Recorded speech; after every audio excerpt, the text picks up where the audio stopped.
Well, we're definitely playing green. The question is, what are the other two colors?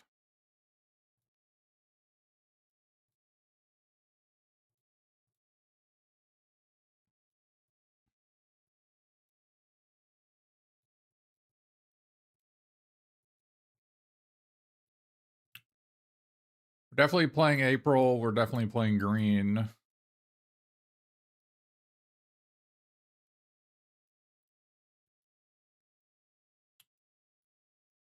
Red has 3 manhole missiles and a Mauser Foundry and a Brilliance Unleashed. So it looks like Teamer is where we should be.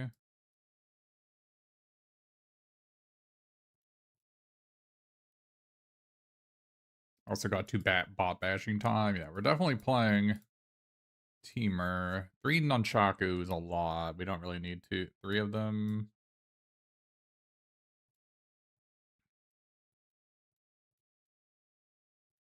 I don't think we can play Technique. Maybe, I don't think we can. I only got 10 creatures right now in the deck. I mean, obviously that can get better, but...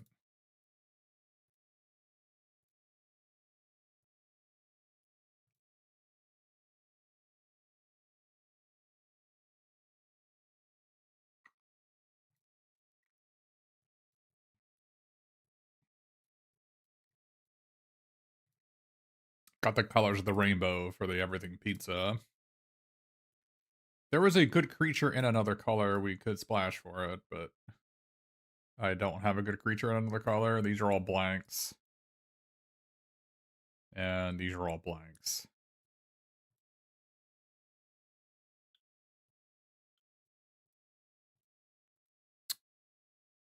General Track can throw Nunchaku at people.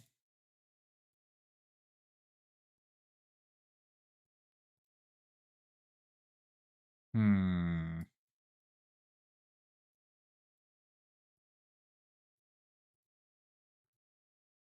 Maybe we should be a green-red deck.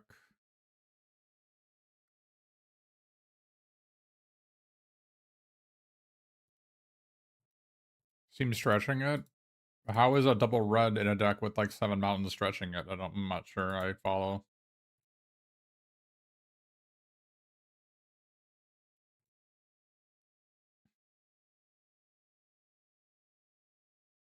Yeah, I think this deck needs to be a green-red deck. Is we have 3 manhole missiles, 2 bot bashing times. We don't really have any of playables to play in literally any other color.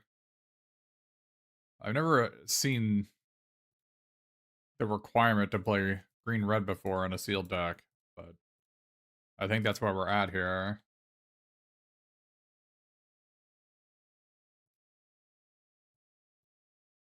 This card is horrific.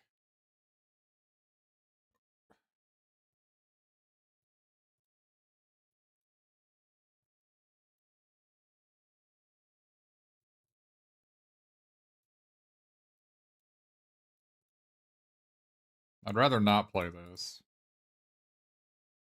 We don't need to play the... Well, we can open a new copy of this deck. Let's look at a green-blue deck and then a green-red deck. Let's start with the green-blue deck. If we're playing green-blue, we play...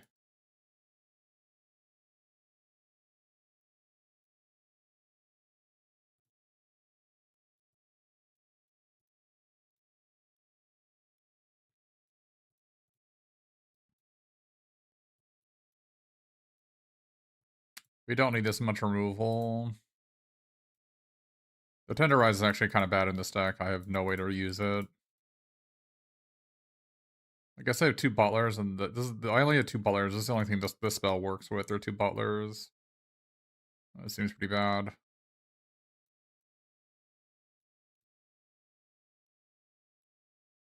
Nunchaku is a little bit better, because I can actually put it on a little bit smaller of a creature and have it still function. But not really.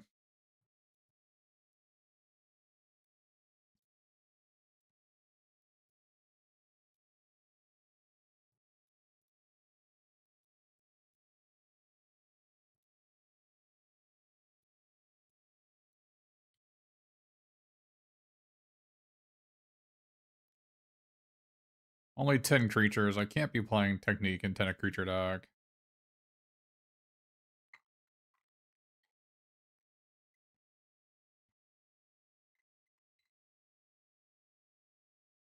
This might have to be a Rennet deck, just because we just need a creature that does literally anything.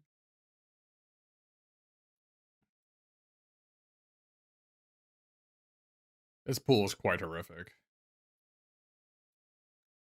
Maybe, I mean, Bebop and Rocksteady, this is a terrible card. Like an actively awful card.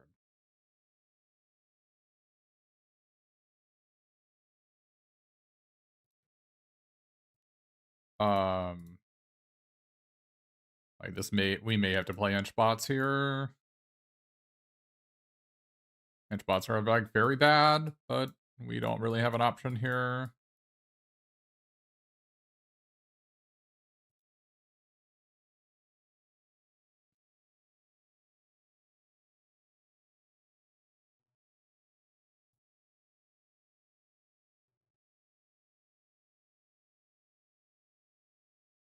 One, two, three, four, five, six. We don't need to play both of these.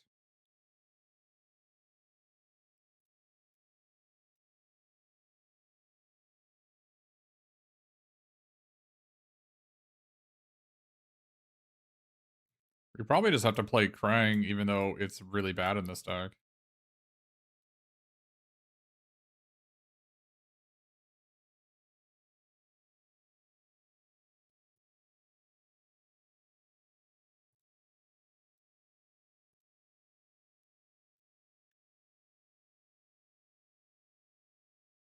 Just because we need, like, playable magic cards.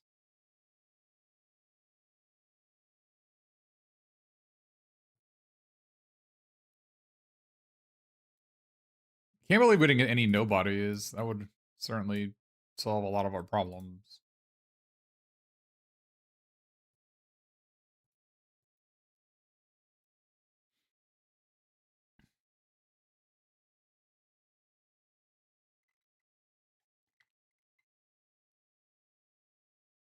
I think our deck can't actually be green-blue. The only if we didn't have these two Frog Butlers, I wouldn't even look at green. These are the only green cards. We should actually be a red-blue deck. We should actually be a red-blue deck splashing green.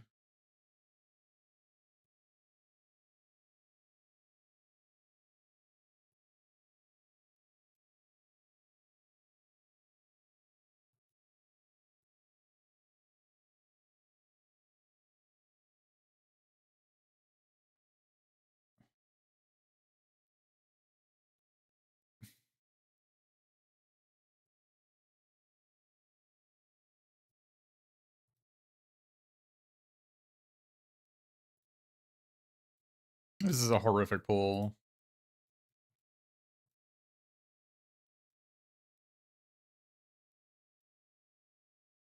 But this is nothing new for Darkest underscore Mage. Horrific pools are my bread and butter.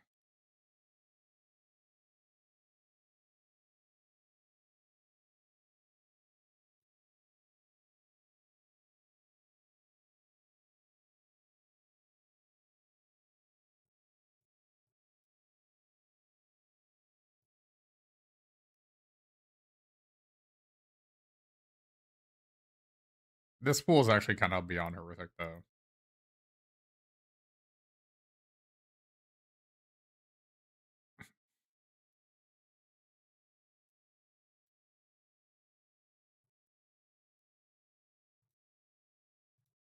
I can't win the game.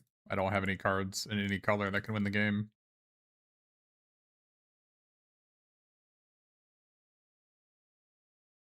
That's impressive.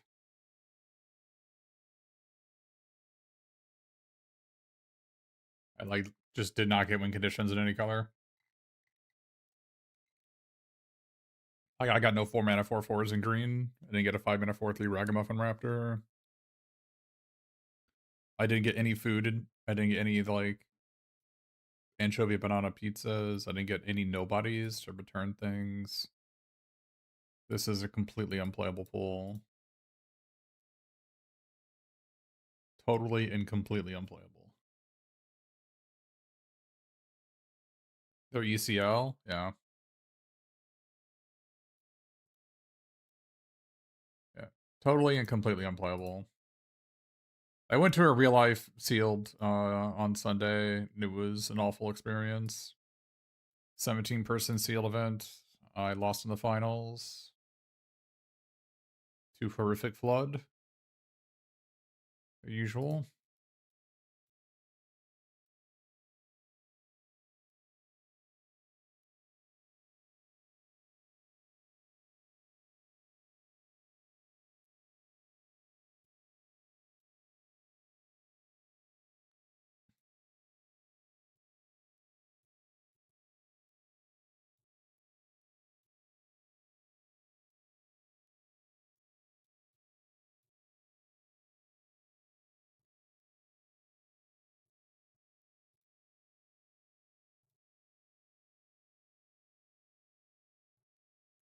What a what a wildly unplayable pool. How did they decide to give you this pool? It's an impressive display.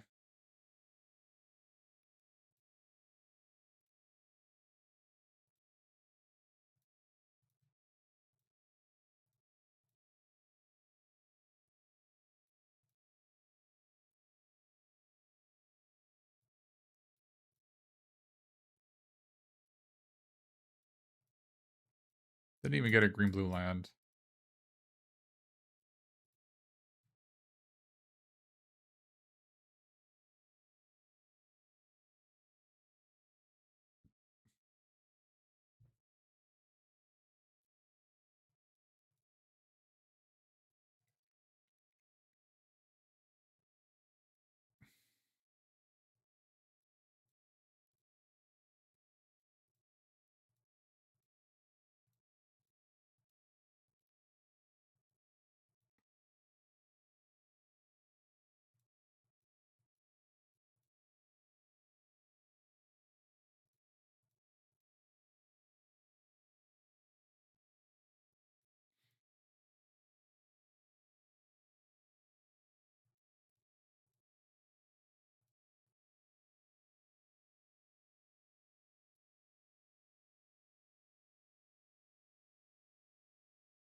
Not a playable pool, if you're wondering.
Doot, doot, doot, doot. Doot, doot, doot, doot.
My kitty is just giving him the damn business.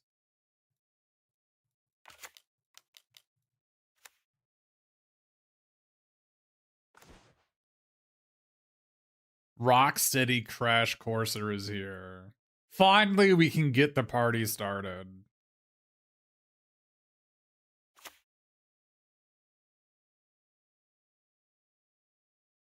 I was worried for a while there. I was thinking that we couldn't get a party started.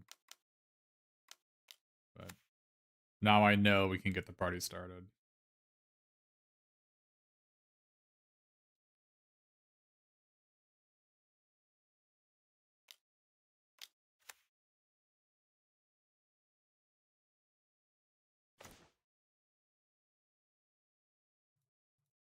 Are you ready, prepared, opponent? Time to rock with our rhinos out. Wow.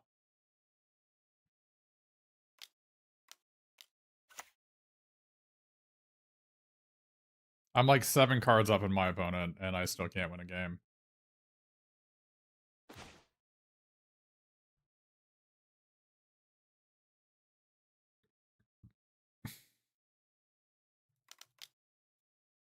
Bonk.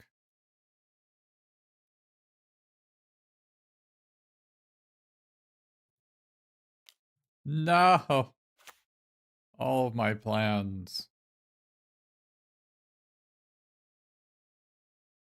All of my plans.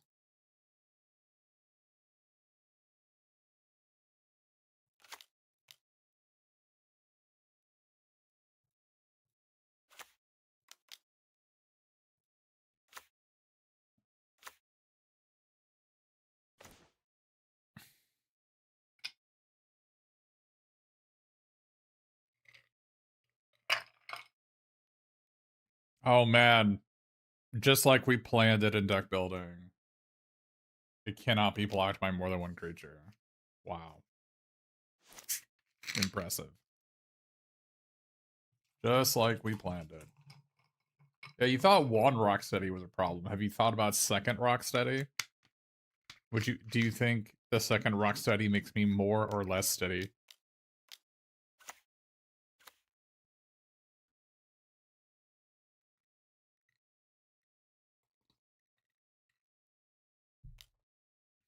Are we gonna lose this game? It wouldn't surprise me. But it's looking like we might actually lose this game.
This is the most I've ever seen someone struggle to win a game after having April in play for 7 turns.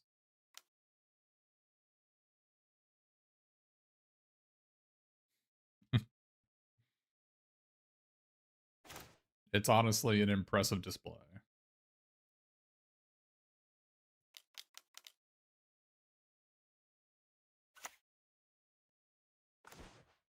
Oh boy. Oh boy. Look at that. Look at the power of henchbots. Wow. That is pretty great.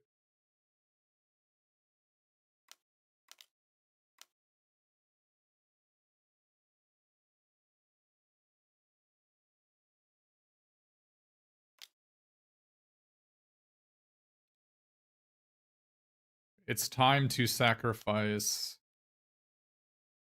a land to kill a 1/1. Another good exchange of resources.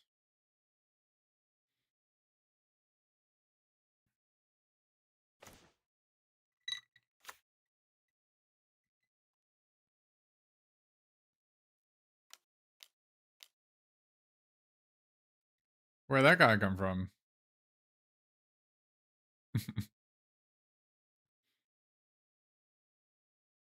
Actually, streamer? I don't even have a plummet in my pool. Holy crap.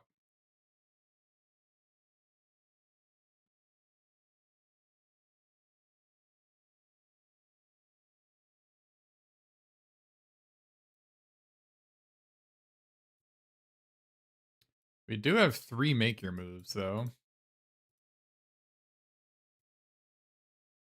And they seem a bit better than bot bashing time and hench bots.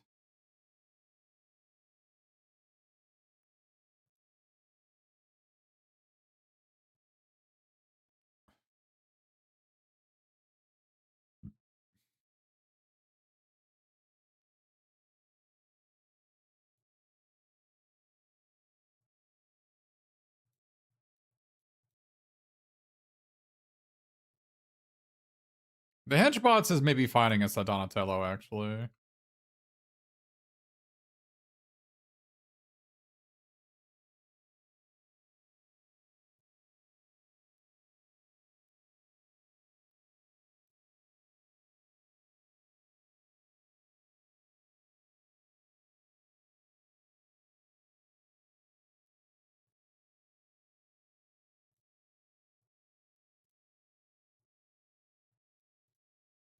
How many land cyclers is too many?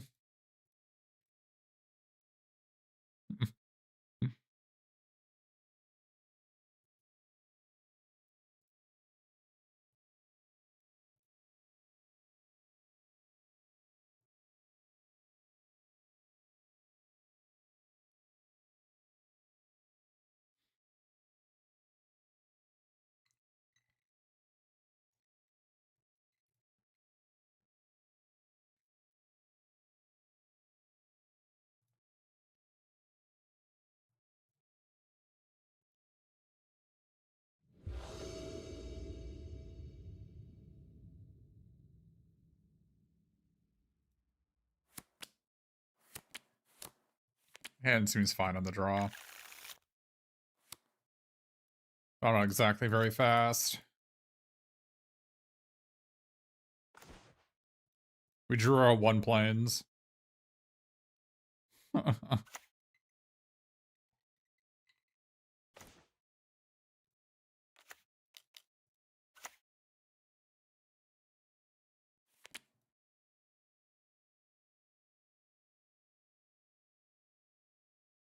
Fantastic. Should this be just our main deck, honestly? Should our main deck just include all the white cards? Holy shnikes.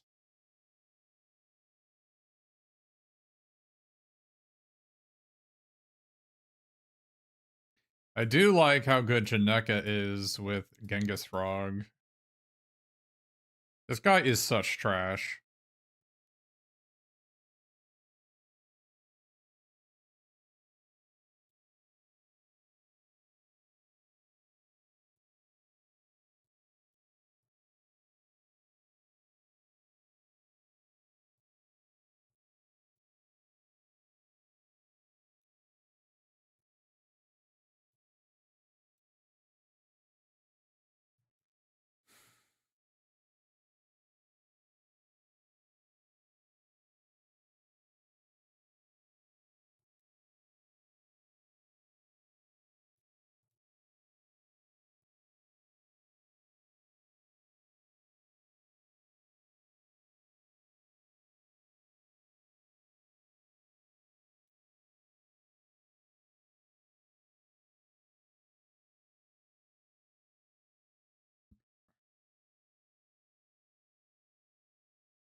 This general trog seems like pretty suspicious, but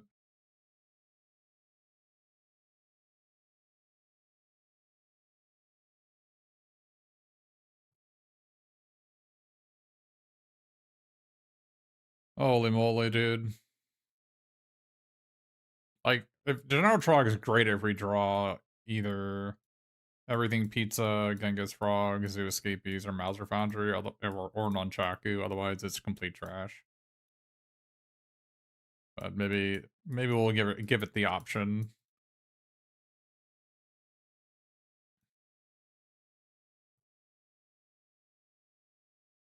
I mean, just look at my pool. I didn't open playable cards. Outside of April, we just didn't open any.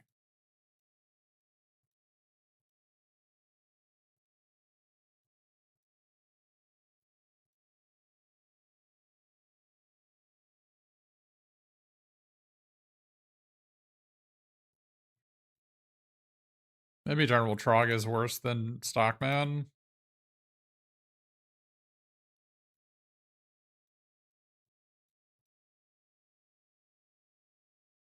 The Zoo Escapees is clearly bad.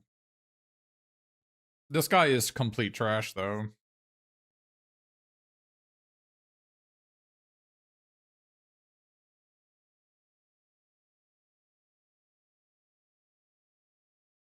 The Donatello doesn't function unless I draw Genghis Frog. Otherwise, it's just like a 3-mana 1/2.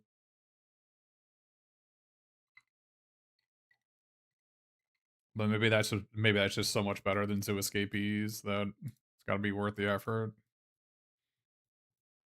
Like at least this Donatello Play with Machines has potential. The Zoo Escapees has no potential. It'll always be trash. Oh, did I forget to add the planes? I think I forgot to add the planes.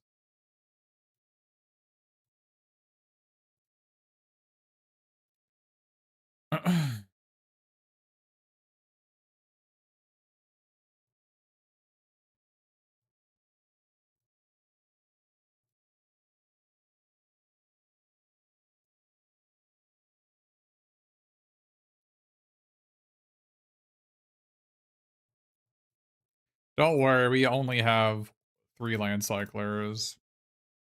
Makes me want to only play 16 lands as we have 3 land cyclers and an everything pizza and 2 frog butlers.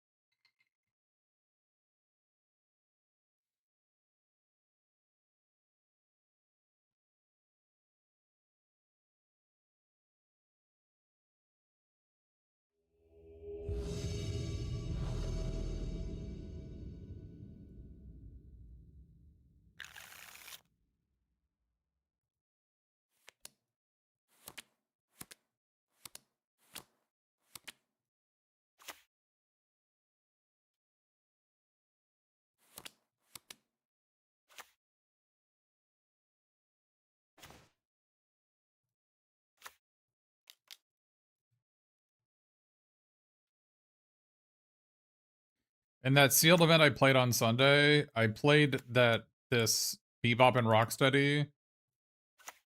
All of my opponents, literally every single one of them in the event, played either turn 2 Mauser Foundry or turn 2 the 2/1/1s. Literally every single one of them.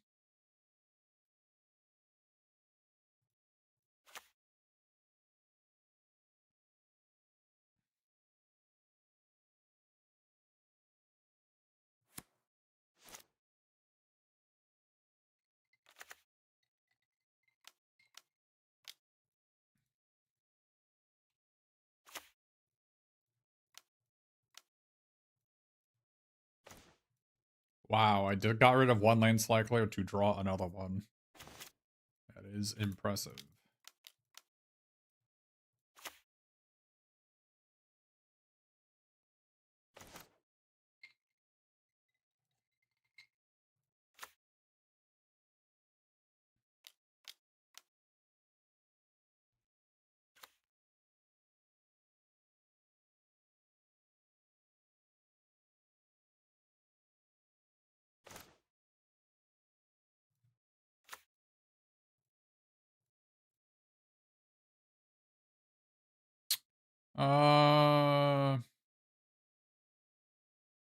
Yeah.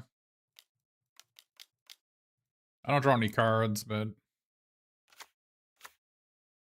not a bad draw. Like, I could have manhole missiled it to draw a card. What a black hole, 3 mana. If they had that, why wouldn't they have just played it last turn? I guess they must have drawn the swamp.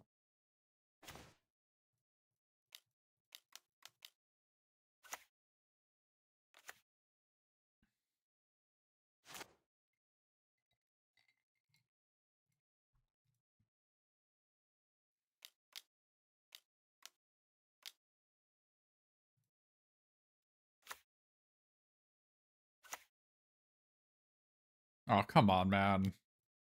Why are we wasting time like this?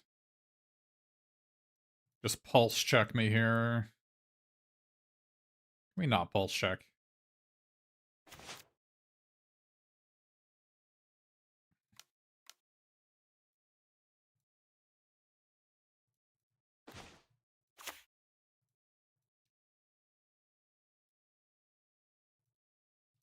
Any chance I should save this for like a Don and Leo? I know Hobbs gonna get a 2-2 next turn. It's probably worth killing.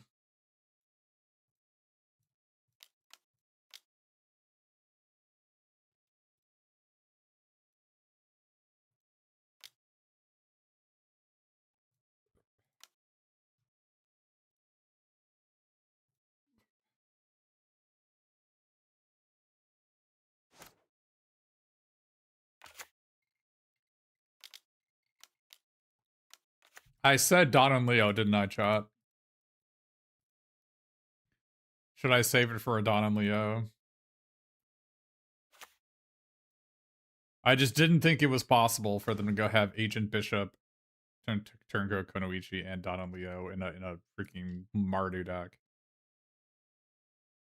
I was a fool.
Kind of a crazy attack.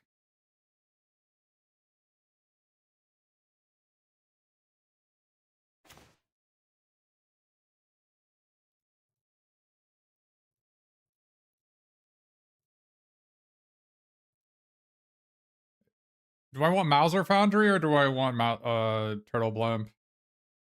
Mauser Foundry is just strictly better, right? Wouldn't I rather have a Bolt than a 2-2?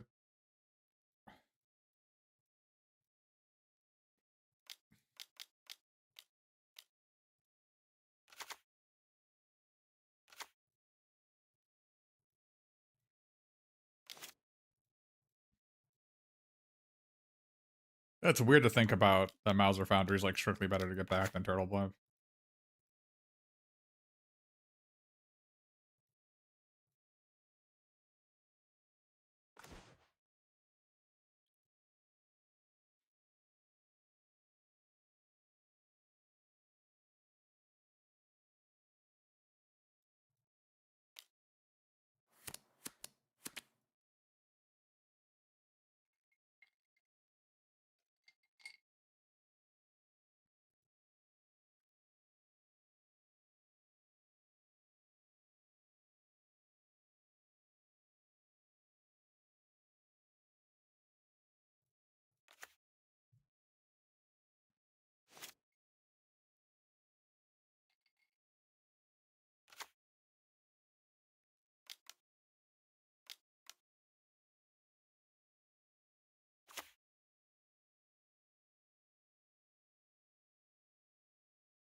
My 1 point short.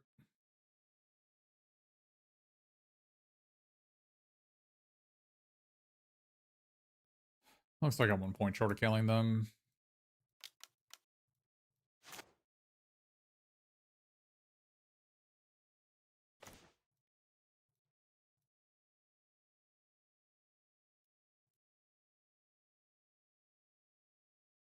I mean, I guess I had 2 banana pizzas to eat.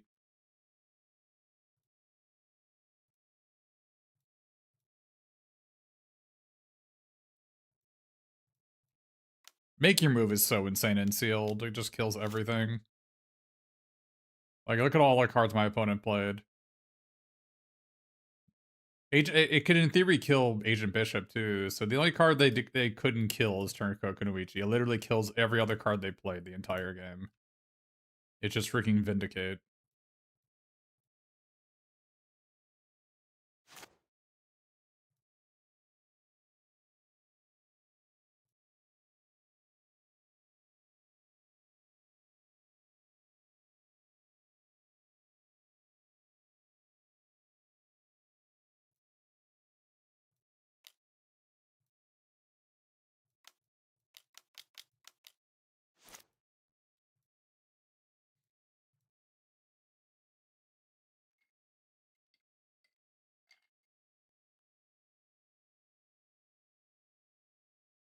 I don't remember Patch of the World Tree very much, but everything pizza is, like, twice as good as that card.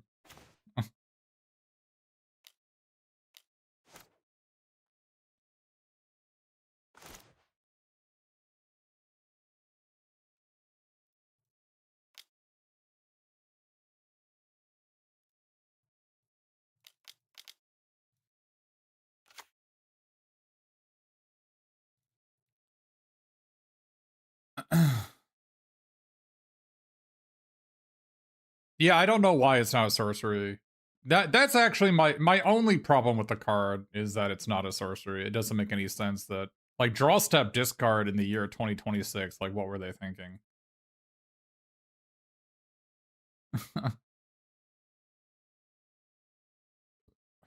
We definitely don't want Retro Mutation against that stupid Don and Leo.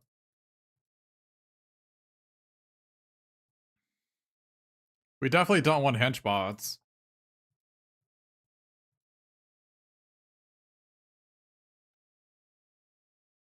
Guess we have to bring in, like, the bot bashing time.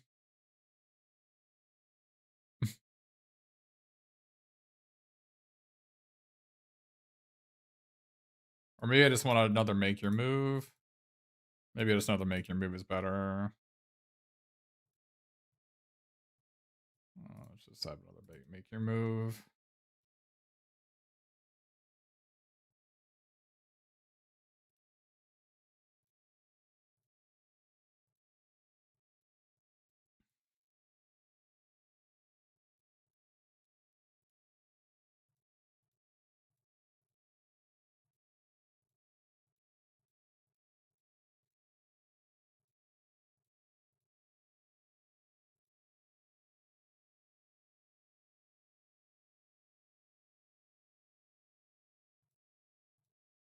Yeah, I've tried playing with this card so many times, and it just, you can never really attack with it, is the problem.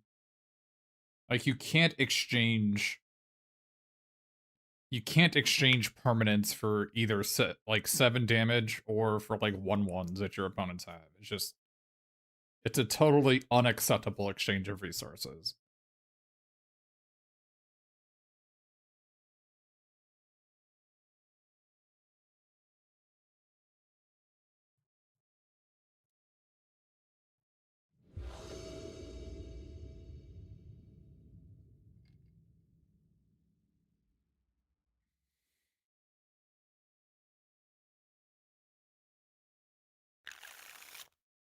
I mean, hand is fine if I draw a land, right? I would actually keep this hand if I had a Manhole Missile. I think without a Manhole Missile, I can't justify it.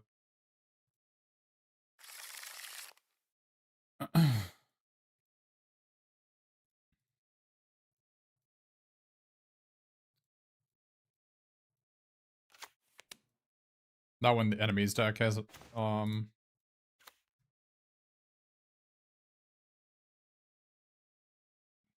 have Ancient Bishop, so you can't really mess around too much.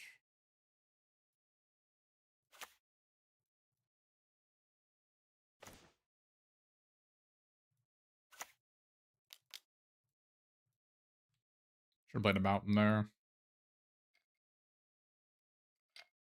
Because if they kill my butler and I draw a tap land and you want to play the tap land and leave open manhole pizza. But I did not, so.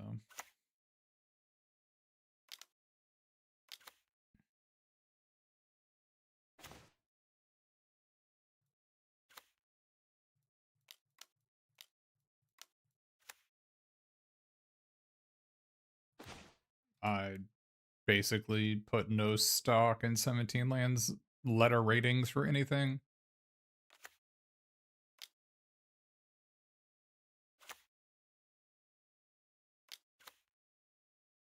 Too many of the cards are too skill intensive to play.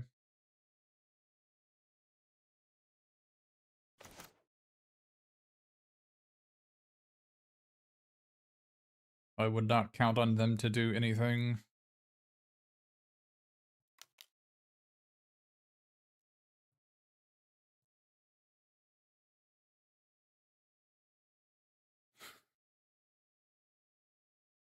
Got 4-star mountain here. Probably mountain.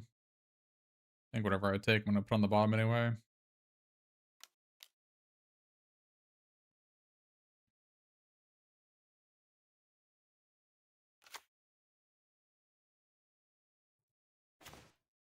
Basically, if a card has decisions to make associated with it, you basically can't count on the reading. You know, actually, I'm actually just gonna blow this guy up so I can draw an extra card.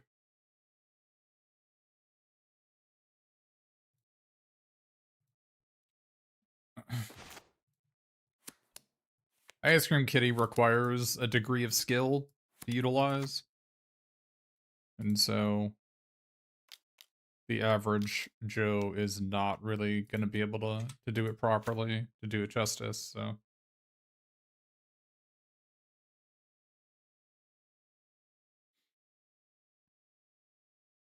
Ice Cream Kitty kind of requires you to build your deck around it, having it in your deck.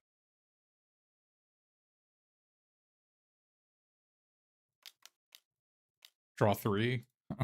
This is quite a card, this one.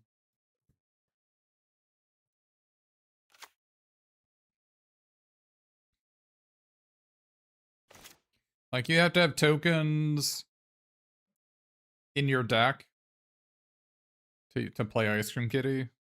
Whether they're mutagens or 1/1 Mausers or what have you. So it's pretty easy for people to just include it in their deck with when they don't have ways to make tokens. And when you do that, you're going to be disappointed with the results.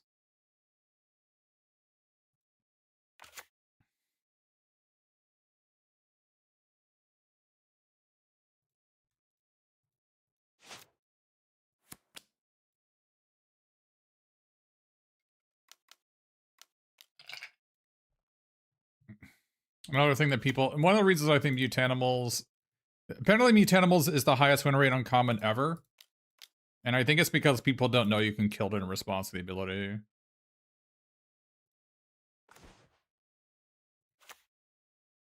I literally think that's the reason. Because I have played Mutanimals multiple times. And my opponent has had a removal spell and they have not killed it in response to the mutant token coming into play and putting a counter on something. I'm not saying Mutanimals isn't a good card. It's a great card. And one of the best.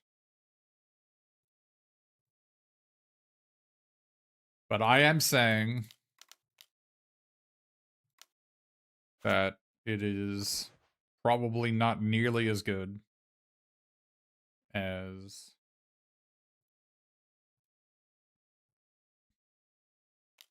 the stats say.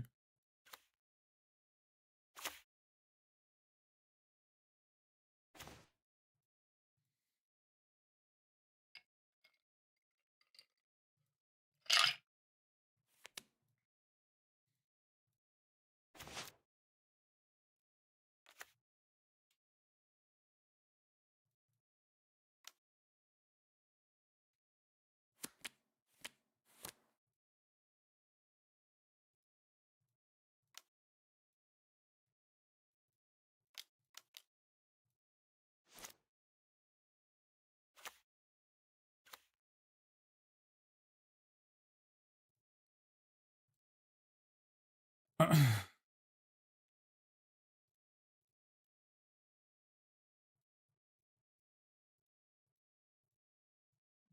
have to play 3 land cyclers in this deck because this deck is horrific.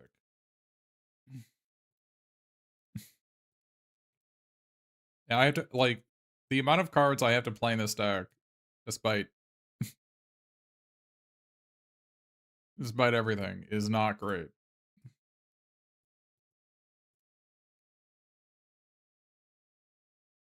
If you think that this deck doesn't look horrific, then I don't know.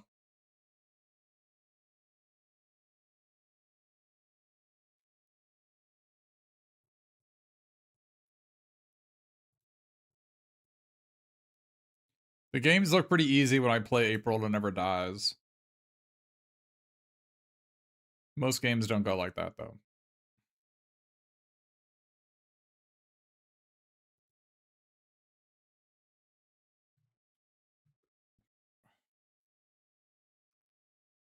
But Make Your Move is phenomenal in this format. You should be main decking it. I also main deck the Plummet. It's like 2 and a green sorcery, kill a flying artifact or enchantment. I think the first copy of that is, if you don't have any Make Your Moves, then the first copy of that you should always run. In the sealed event this weekend, the RCQ I played in the sealed RCQ, I killed Ninja Teen and Ooze, and that allowed me to win games. Like, I did it 3 times. The main deck copy of the Disenchant. Like, and they were games I was 0% to win unless I had that card. So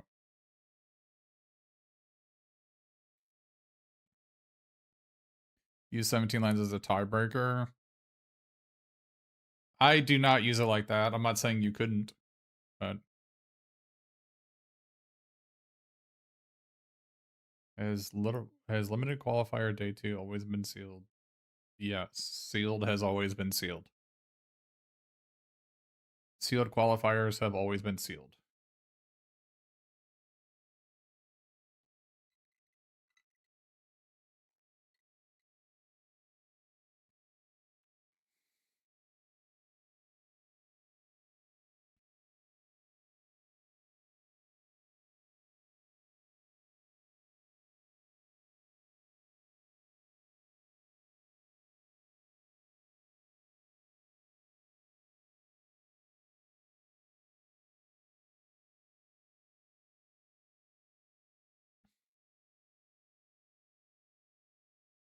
I mean, I like to fit Krang Mastermind in this deck, but I would have to cut.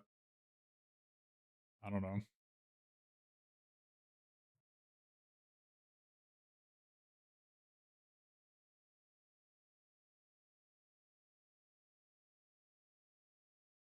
The set size wouldn't really affect anything like that.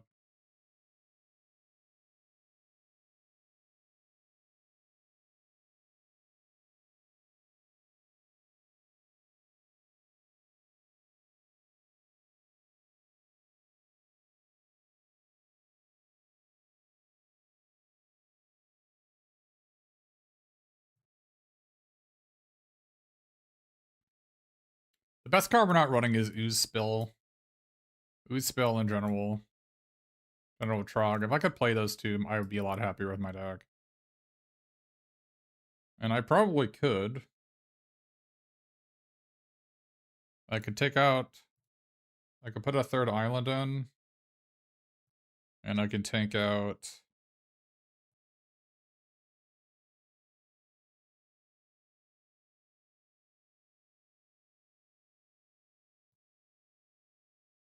Could take out one of these land cyclers, put an island in. Probably take out the green land cycler for Krang. Take out a mountain and a forest for 2 islands. Could do that.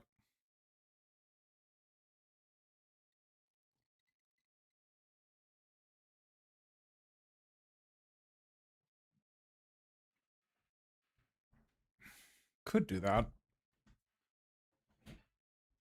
Then we can play Renee. I don't know. This card is kind of trash. My Entrencher Protocol is good.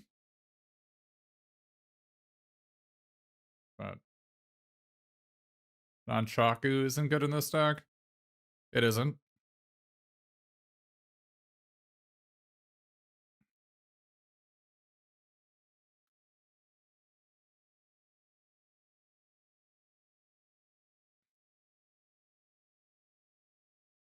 It isn't good, but we don't have a lot of options.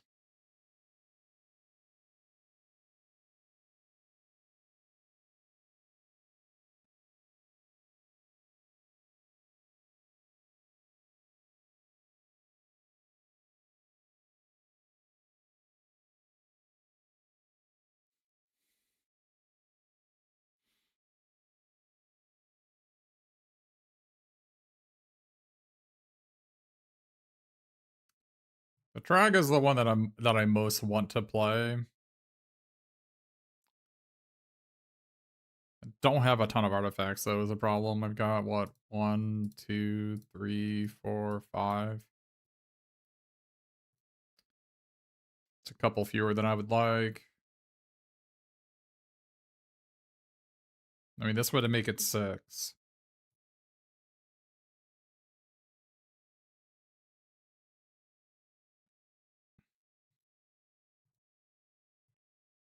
I'm done. I've tried this guy 4 times now, and he has just been complete garbage every time.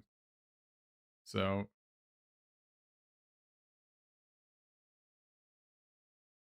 I had it in my seal deck on Sunday, and like I said, every single one of my opponents had Mauser Foundry or Mechanized Ninja Cavalry, and they all played it on turn 2. One of my opponents even went Mechanized Ninja Cavalry attack, and then they cast that 4-mana instant to make 3/1/1s. And I had Bebop and Rocksteady, and I could not attack or block with it.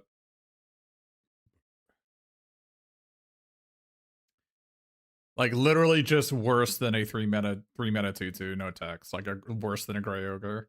A Grey Ogre I could have actually attacked and blocked and won the game. Instead it was a freaking mulligan.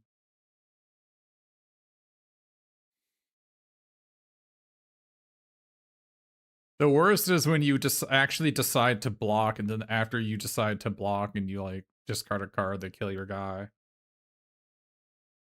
So you even just like casually 1-for-2 yourself. Or what keeps on happening to me is my opponent has a Pain 101. Like I attack with Bebop and Rocksteady, they block with like,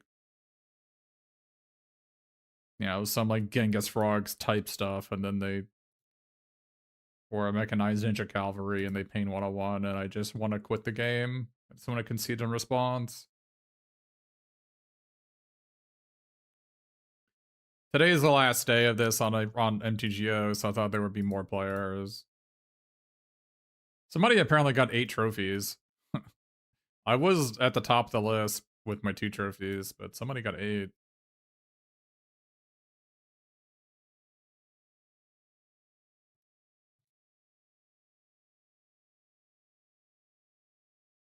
This is like 3/4 of a good deck.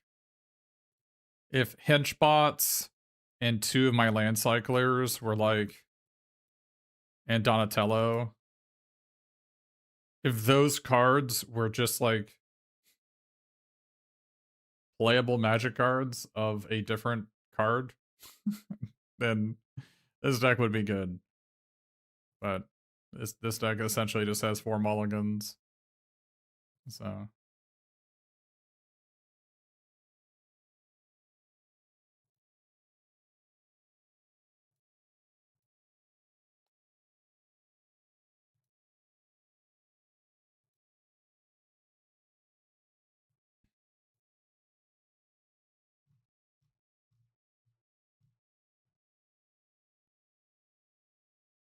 oh yeah, I actually just felt this party dude card, it just made me feel bad.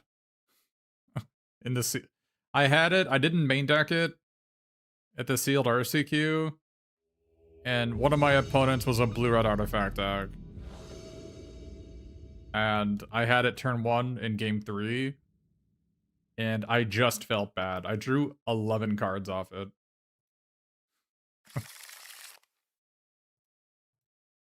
There was even a point where I had a 4-mana 4/4, and they had to quad block it with 4 Mauser tokens.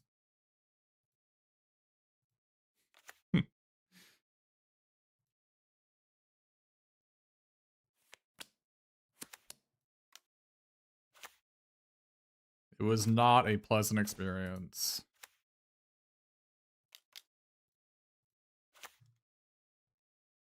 I'm playing that over Frog Butler because I don't feel like letting the Squirrelinoids attack me at all.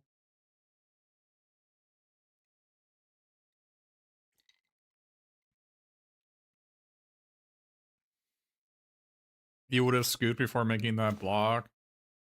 Yeah, you're not the only one.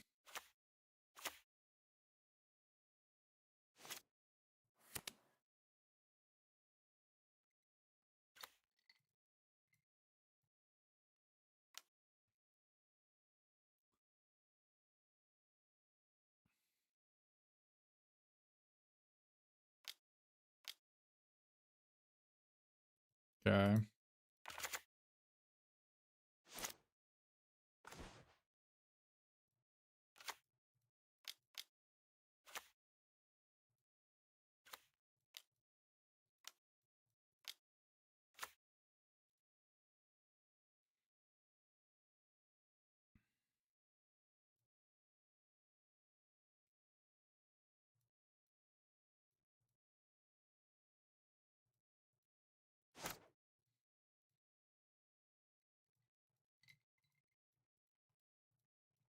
Waiting for a match, yeah. Yeah, this is what I'm talking about. My opponent would just like curve out Squirrelinoids into like Mechanized Ninja Cavalry into Last Ronins, and I would have this goddamn guy in my hand, and it was just an actual mulligan. If I played it, I could never block or attack. Like, I actually just think the card is unplayable. Well, that is not what I was expecting to see.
Oh, yeah, I don't care about that.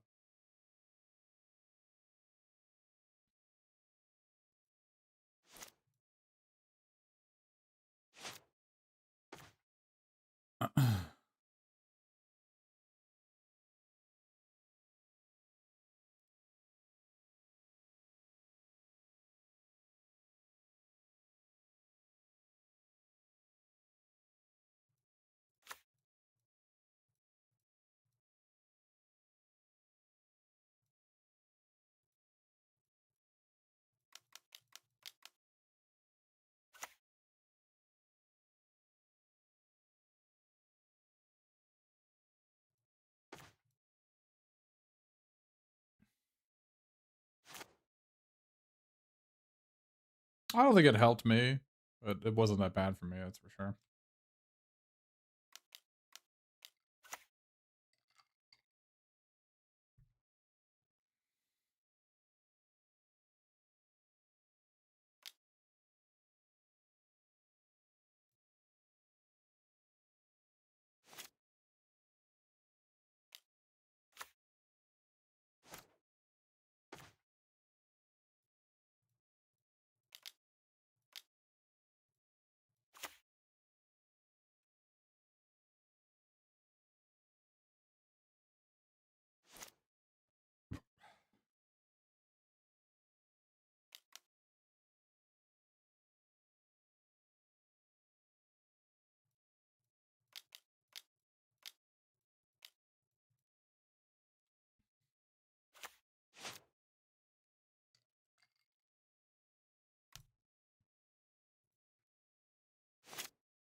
The hench bots are here.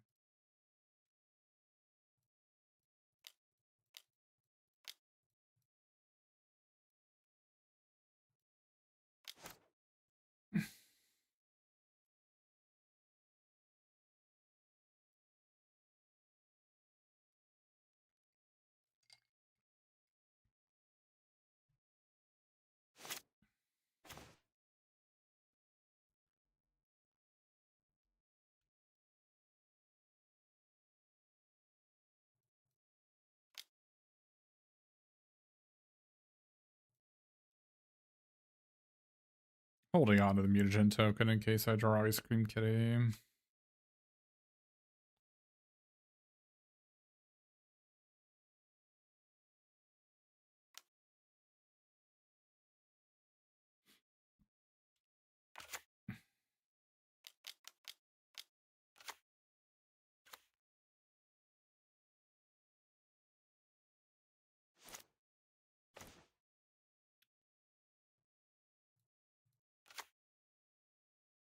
Well, I guess we lose.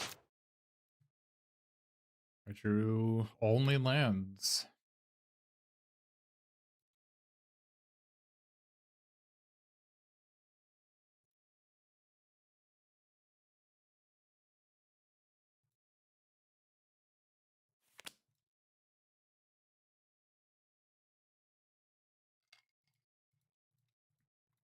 I'm not sure what not attacking would accomplish here, but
Guess I lose shot. Our opponent had 6 lands, all spells, as is typical for white black.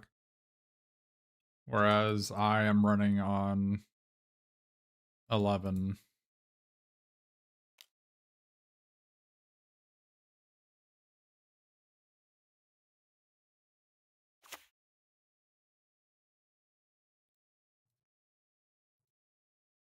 Oh, I should have just jumped. I should have just put 3-4 here. What am I doing?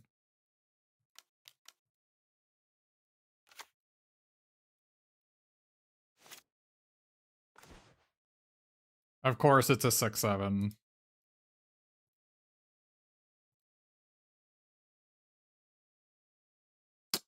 This is Magic Online.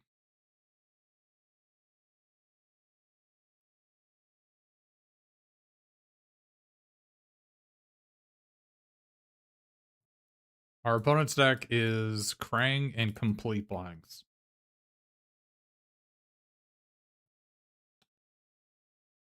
How fun is that?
A classic.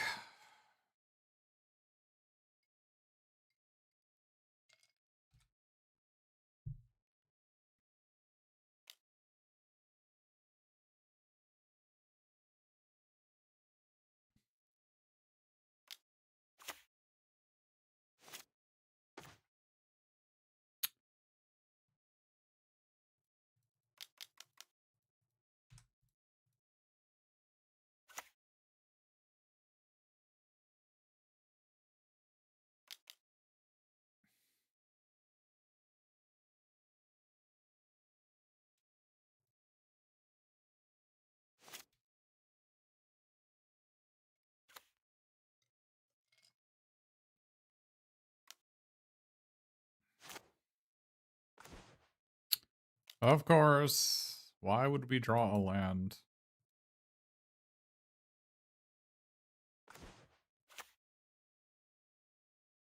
Oh, why would we draw a land?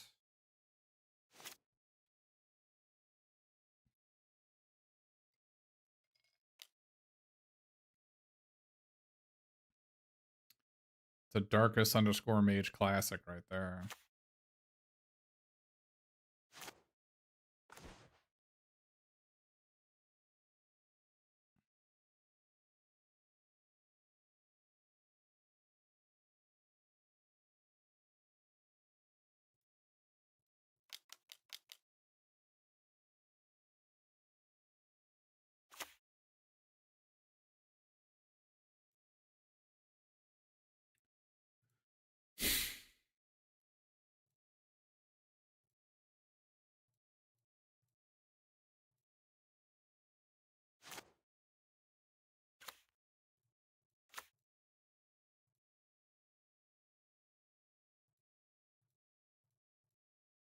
Yeah, I'm not really sure what you're talking about. I don't think there was ever an overlay. I don't know what feels bad about it. I mean, I hover over the cards. You should be able to read the cards behind me, right? If you can't read the cards behind me, I don't know.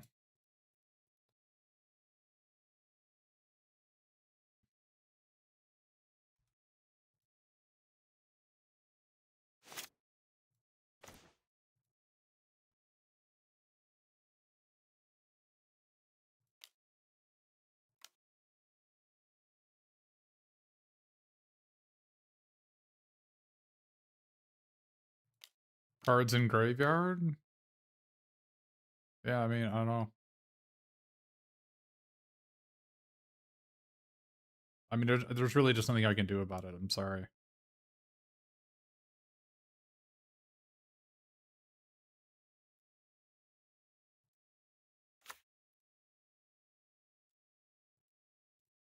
Could maybe attack for one there, actually, but they showed me the format to make 3/1/1s last game, so.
Pretty sure they have a removal spell in their hand.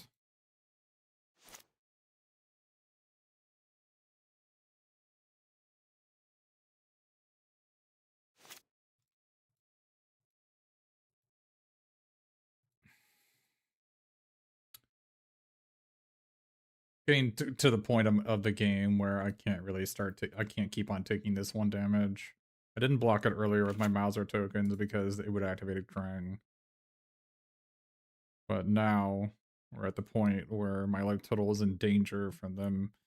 They can top deck like a Shredder, 6/4 Death Touch, or some sort of sneak card that can just kill me. Yeah, I know they have the 4 mana make 3/1/1s in their deck too.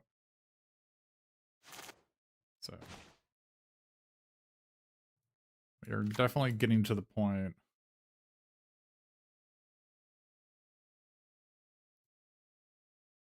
But also giving them extra turns is also like not the greatest idea, right? So here they're gonna need to make 3/1/1s and have a removal spell to like make any forward progress, which is like totally a thing they could have. But yeah, Henchbots is reasonable against white black because they always have tapped creatures. They have tokens that you can grab, and it blocks April.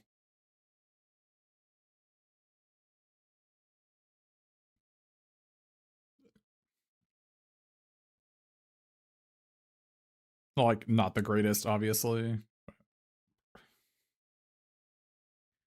Not drawing a black source kind of stinks, but I've only got 1 black source in the deck, as long as 2 frog butlers.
I mean,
I had to cycle all my creatures there, huh?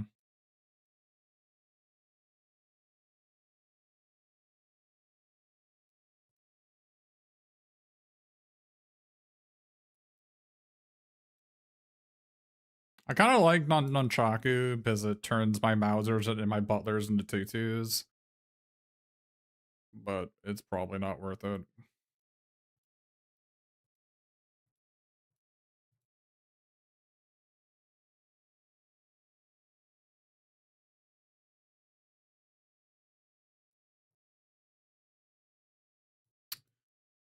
I'm not sure it matters what I win with at this point.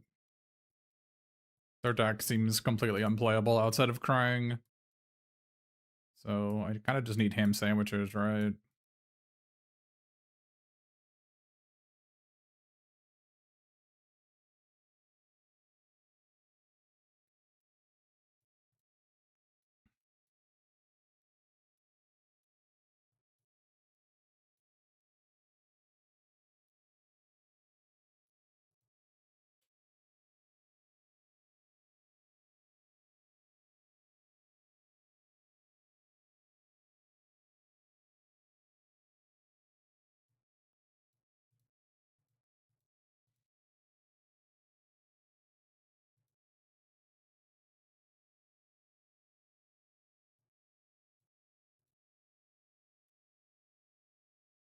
Wonder if Janika is better than Stockman against this opponent.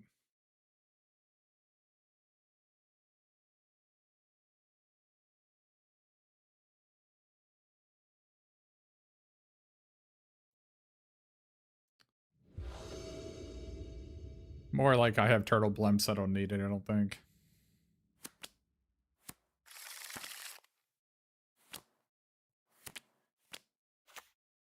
I could maybe have put the white-black land in, but...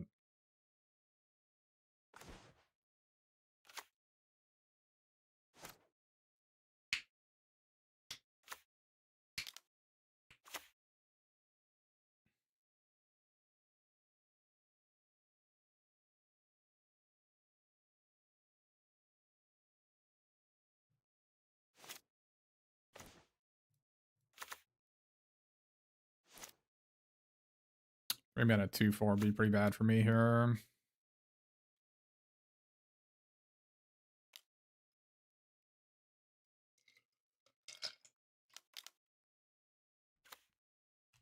Oh my god.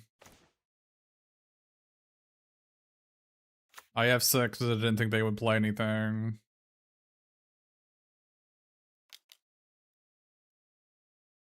God damn it.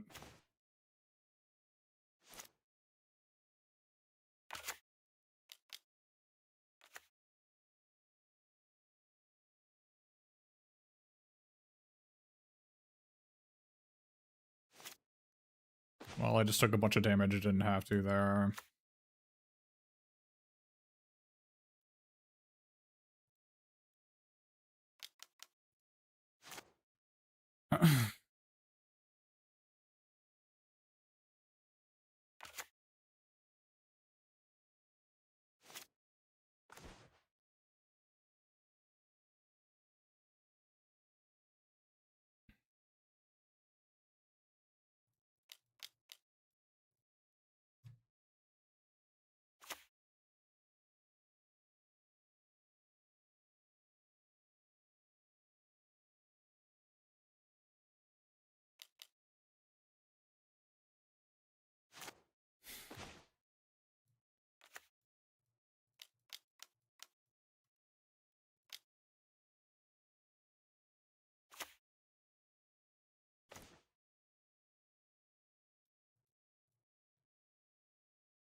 Yeah, I thought the only 3 drop they would have was a 3-mana 2-4. I didn't think they had Karai in their deck.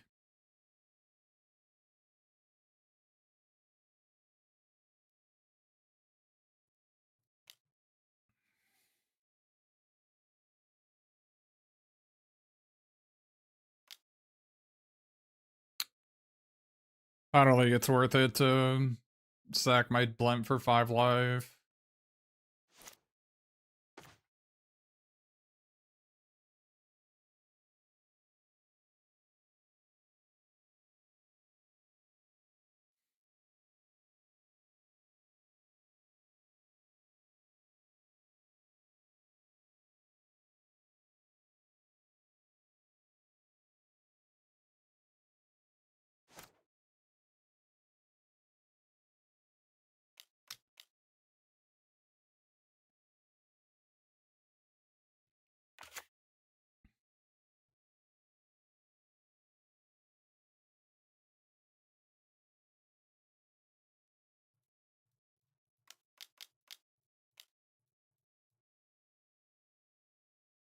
Yeah, there's something to be said about trying to be aggressive here for sure.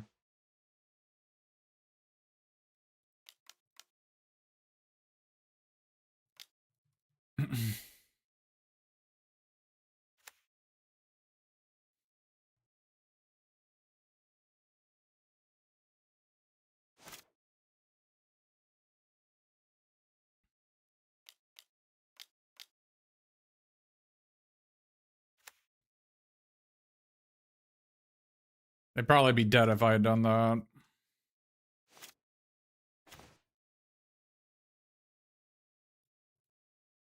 I need to just kill them, I think.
I mean, that's kind of just the way I view white-black in general in this format, is that unless they have the Dream Beaver in April to make it so they don't get flooded, they basically can't win the game. But, you know, obviously it's a kind of an oversimplification of it, but I really don't like the white-black decks. I would try not to play them at all possible. I've not been able to become successful playing white-black at all in this format. I don't know how people do it. But obviously they want to get, they stole a game off us because we just drew, you know, 5 more lands than them. And we had, I think, 2 make your moves in the deck, and we didn't draw either of them when they played the Krang. But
yeah, you had Sally Pride. Yeah, I mean, but it turns out that, like, trying to play a white-black deck that doesn't have Sally Pride or Mutanimals is not very impressive, I'll say that.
This sealed, it ends tomorrow.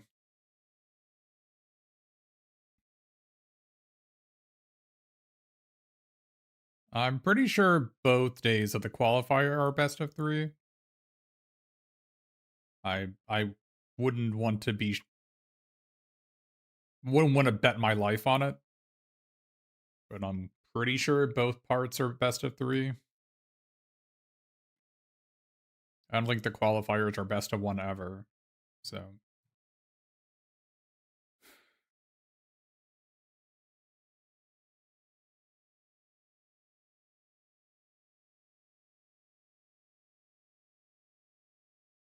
I don't I would not imagine there being a reason why it would ever be best of 1, but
other cards are open and available in the sealed pool will be available in that player's sideboard between games of each best of 3 match.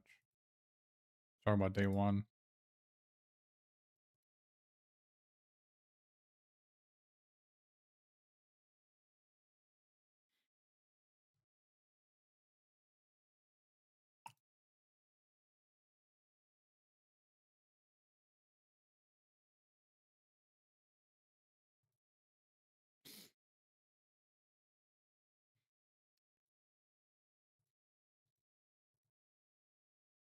Yeah, this deck is probably like 5 cards off of what I would consider like a top tier deck.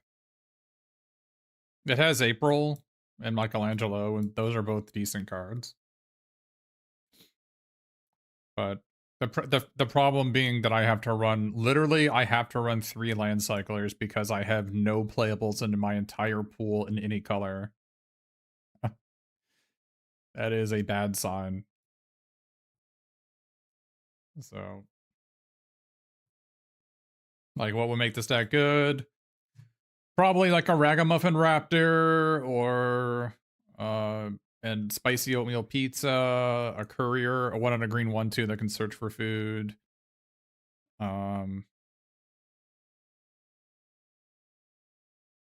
Something of that nature. Needs like 1 or 2 more 2-for-1s, and it needs like I would like another rare somewhere that does anything. An Omni Cheese Pizza would go a pretty long way for this deck. The 2 colorless artifact that draws a card. A Nobody would go a pretty long way in this deck. Um, there's a couple things. Oh, I didn't know the deck was 41 cards. I did not mean to do that. Whoops.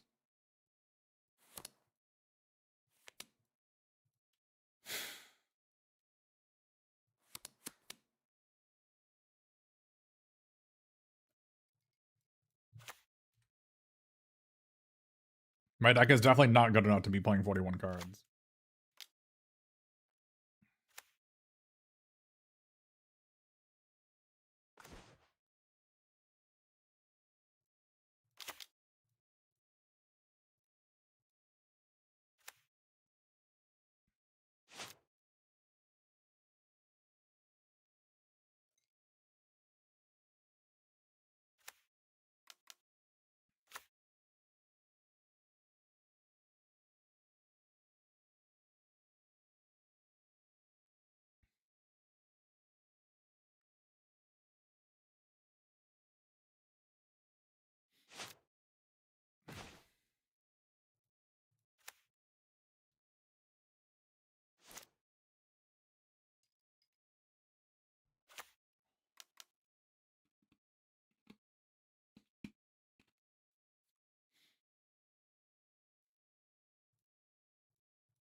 I think this card's terrible.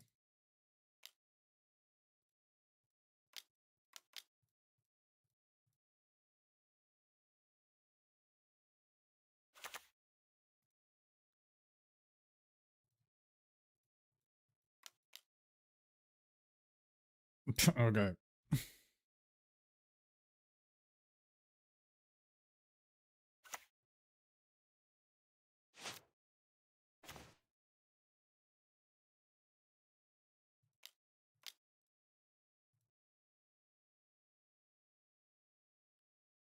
Oh my god, I... Okay. It didn't put the second planes in the deck. I guess I misclicked. I guess I lose now. How did this deck get 41 cards and not have a second planes in it?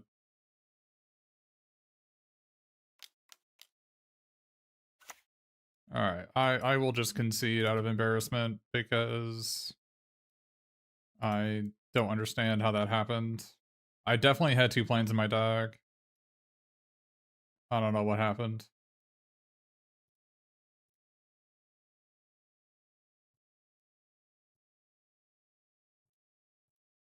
Yeah, I don't know what happened.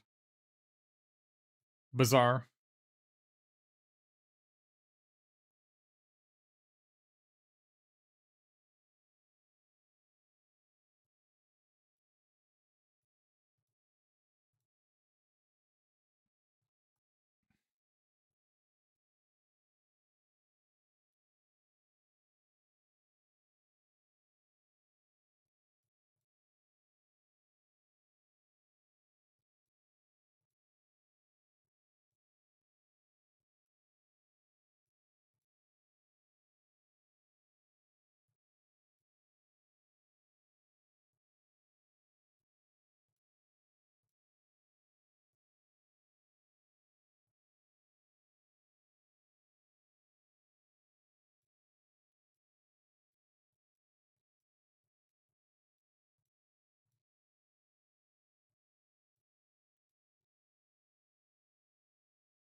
Or do I think like Chain the Rock are terrible? Yes.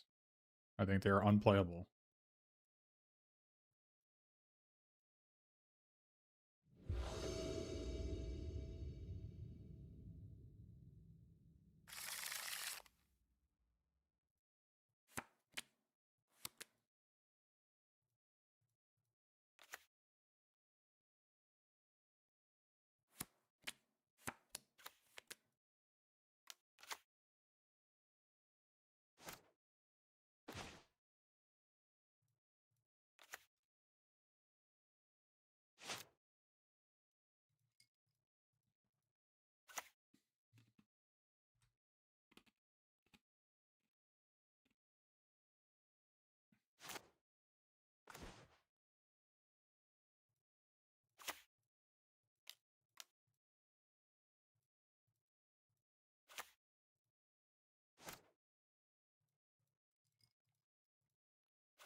General Trag is so good against that 2-4.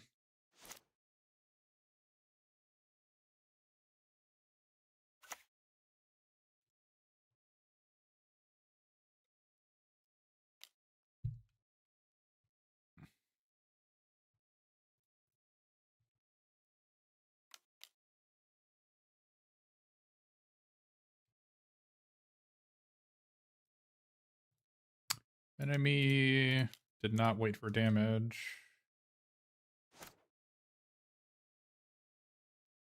They needed to do that after damage, not before.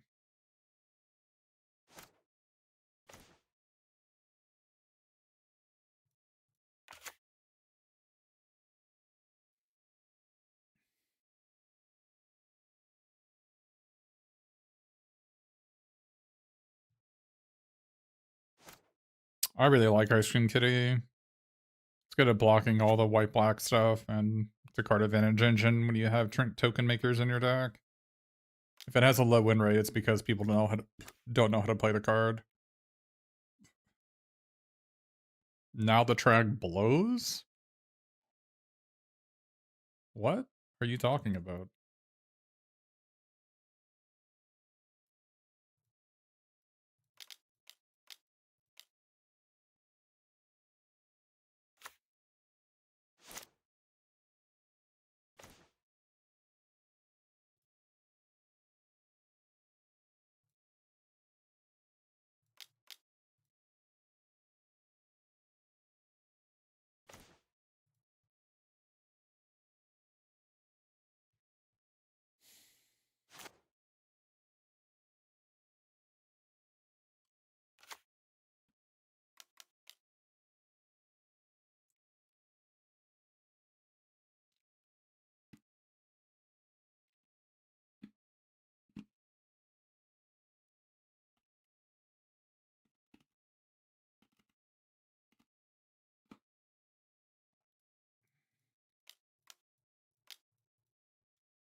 Looked at 18 cards for a blue source, couldn't find one.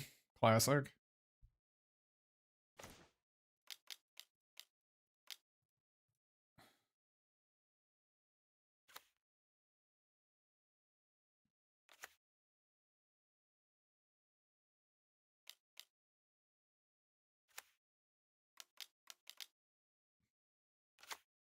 Mm-hmm.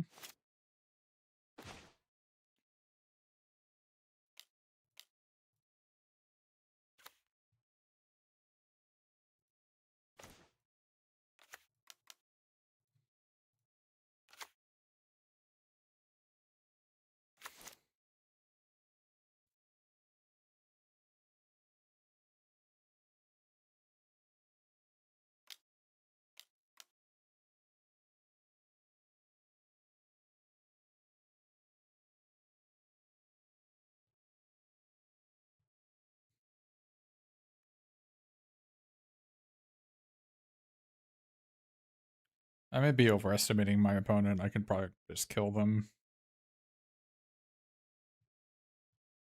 I think that's what my plan is.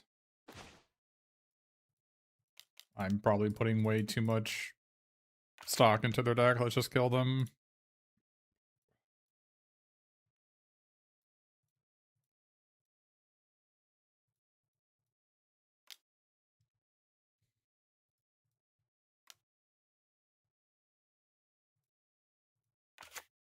Uneasy Alliance and the Dimensional card, I think, are both, like, Uneasy Alliance is completely unplayable. But the one on a white enchant land is, like, it's passable, but it is not good.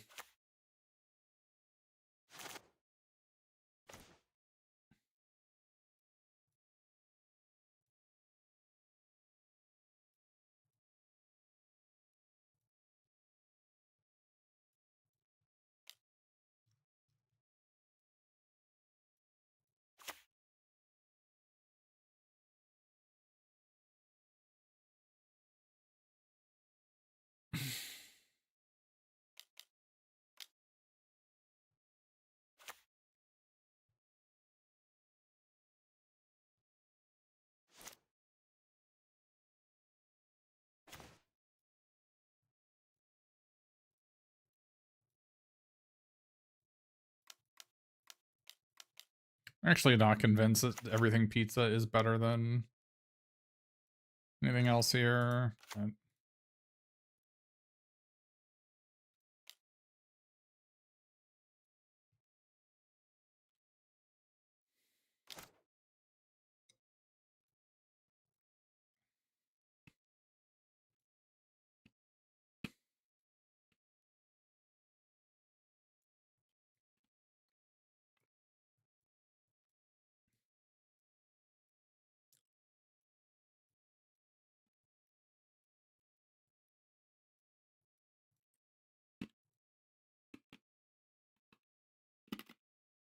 keeping bringing this back in on the draw is probably correct.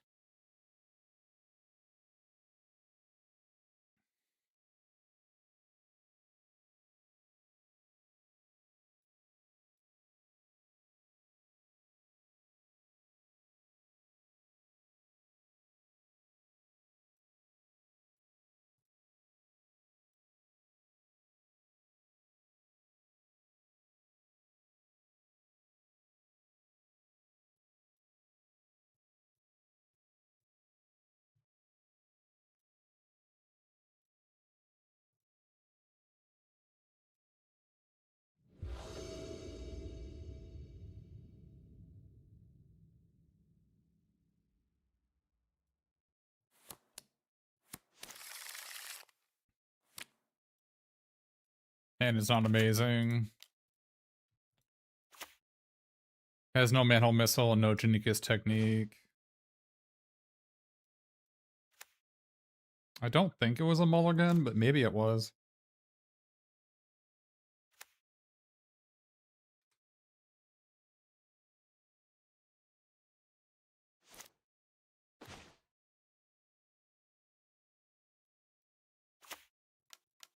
Really need to draw one of our cards that do things.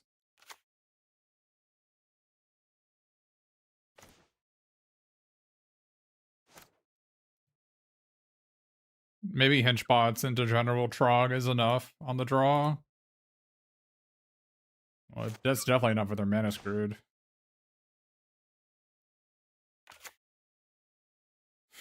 I do like Henchbots against White Black specifically. It's like I don't think it's you don't think you want it against anybody else, but White Black doesn't have a ton of coming to plays and they have a lot of tokens.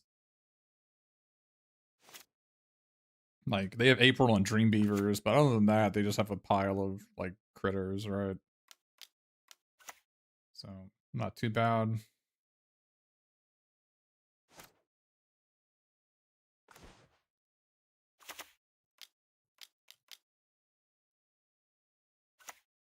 I just realized I played the wrong land. I played the white black one instead of the blue red one, and now I can't cast my General Trog.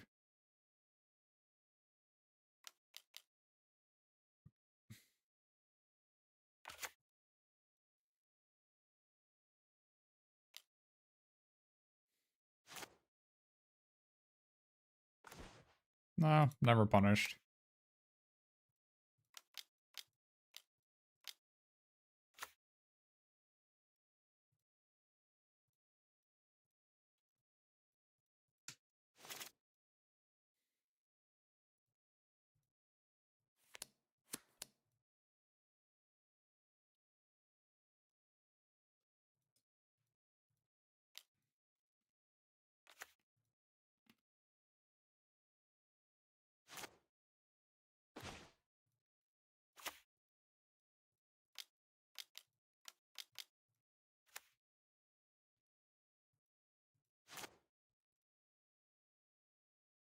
Attack of the 6 mana 7/7.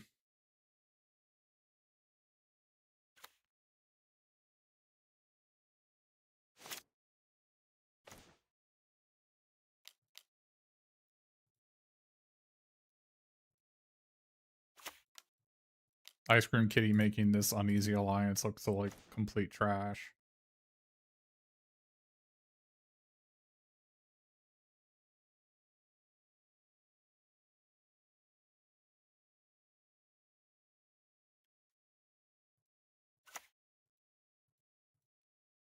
Guess there's no real reason to play the Nunchaku here.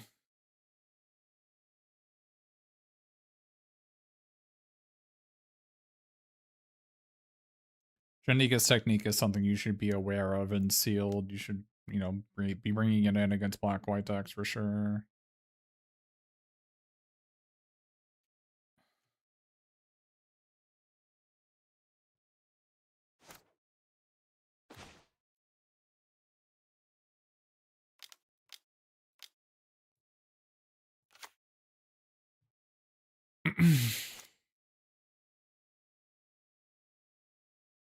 Holding on the TCRI building. As it gives me something I can get rid of with my Minehull missile if I need to. I certainly don't need the land in play.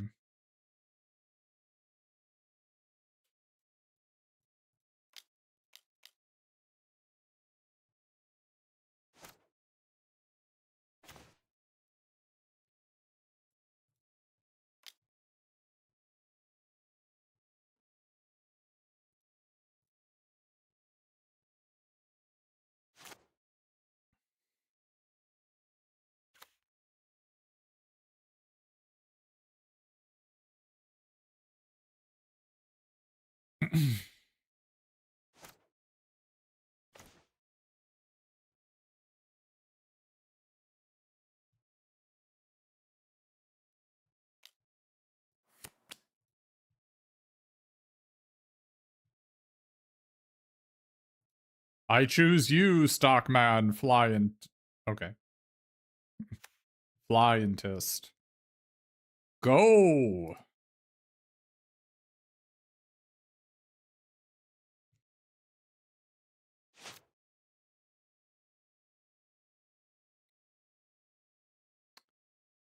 Yeah, I don't know. I would just not play white-black in sealed. I don't understand it. I would do everything in my power to not play white-black in sealed.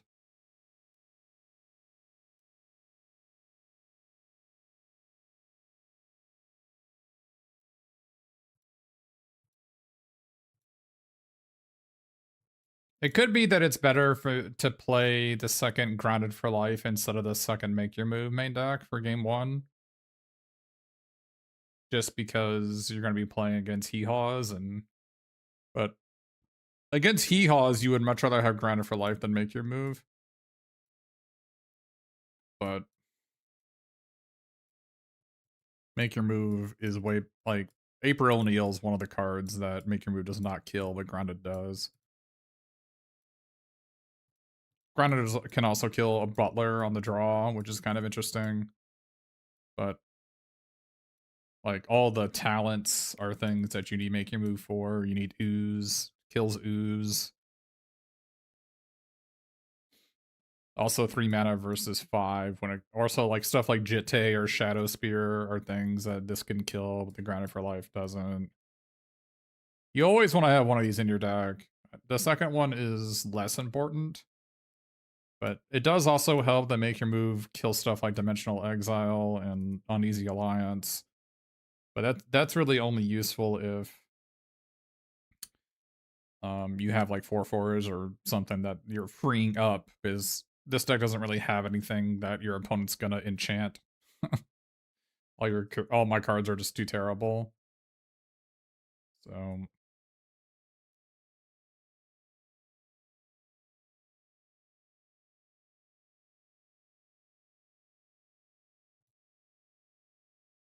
this card is just unplayable.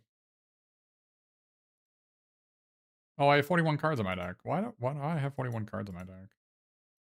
I mean, I guess that is the card I cut. I guess we can just we definitely always want one in the main. Can board in the second one.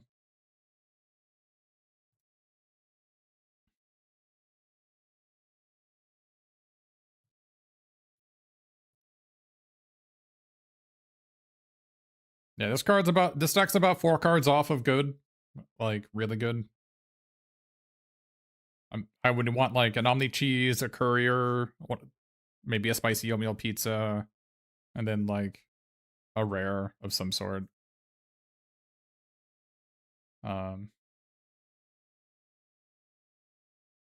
but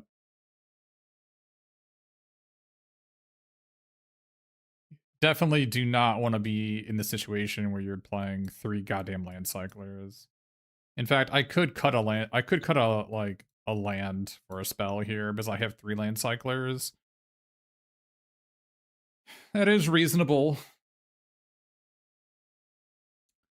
That is very reasonable to cut a land for a spell here with 3 land cyclers. The games I've been losing are the ones where I get flooded. Totally reasonable to cut a land here. Especially with 3 manhole missiles. Reasonable.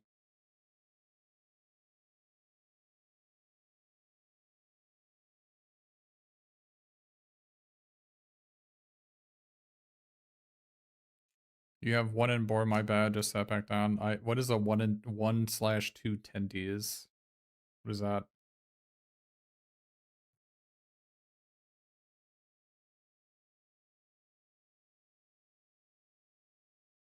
Yeah, you don't play this card unless you have creatures that can utilize it. I don't have any. I've got exactly 2 cards in the entire deck that can use Tenderize.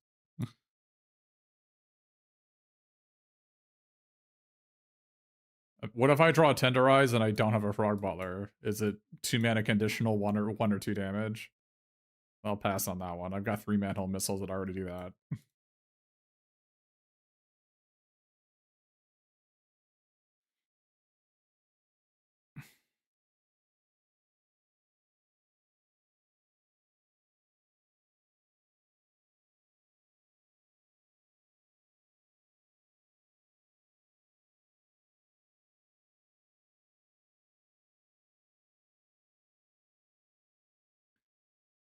I could have also cut the second planes for another mountain and then replaced Granted for Life with bot bashing time. The problem with that is that there are some cards that bot bashing time does not kill. An example being I lost earlier to Krang when I had the bot bashing time in my hand, right? I think I had bot bashing time. So this is 6 mana, 6/7. The exile on this is surprisingly relevant, but could be reasonable to play bot bashing time instead of Granite for Life main deck. Yeah, I mean, this deck has removal, but not like the good ones, right? Like Manhole Missile and Mauser Foundry are fine. Freelance Unleash is good. Track is fine. Make your move is like good to fine. But the ones you want are like Anchovy and Banana Pizza, Spicy Oatmeal Pizza, Death in the Family.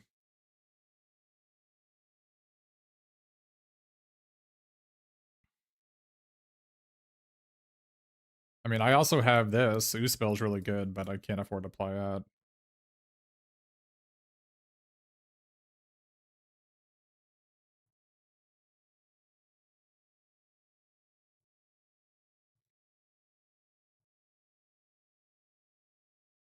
Or Tenderize is a good one. If I have 2 Nunchaku and a Tenderize, so if I had creatures that I could use it with, they would be great.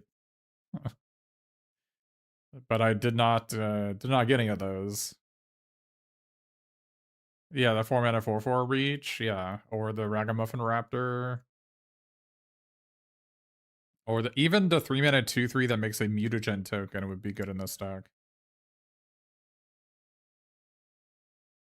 Like I just needed anything that could hold a Nunchaku, and I just like don't have any cards that can hold Nunchakus, so.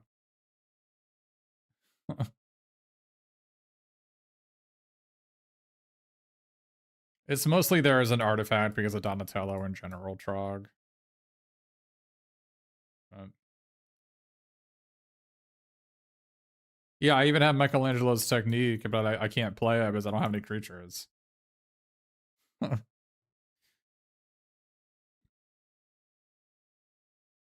Like, you want to play Michelangelo's Technique in a deck with like 14 creatures, 14 or 15 creatures, as well as like cards you want to hit that can get 2 of them, right?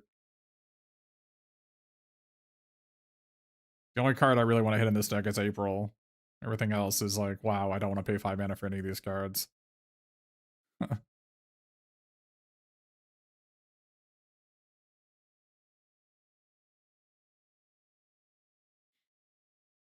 You mostly want to play Michelangelo's technique in a deck with 5-drops and 1-drops. Like getting a Squirrelinoids and or Dream Beaver and a 5-drop, like a Ragamuffin Raptor or like the 4-mana 4/4 Trample or whatever. Like that's a good deal. But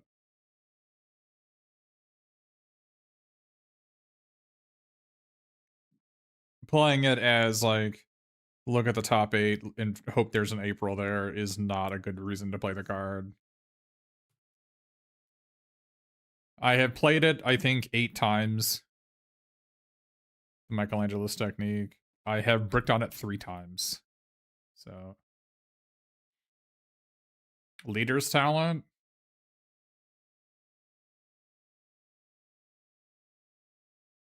I don't know. Leader's talent seems like too much of a mulligan for me to play it.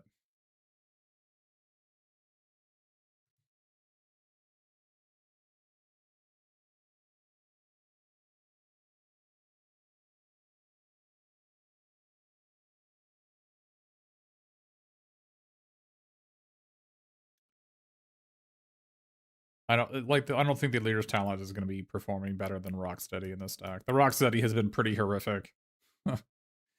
But it has served its purpose as a 6-mana 7/7. I think if it was leader's talent in these games, I would not necessarily have been winning them that easily. But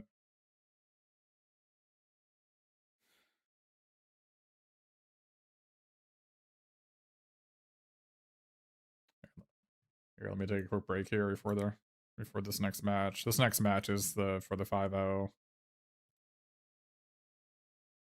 The Novel Nunchaku is there for the Donatello and the General Trog and the Brilliance Unleashed with General Trog. I need an artifact for those.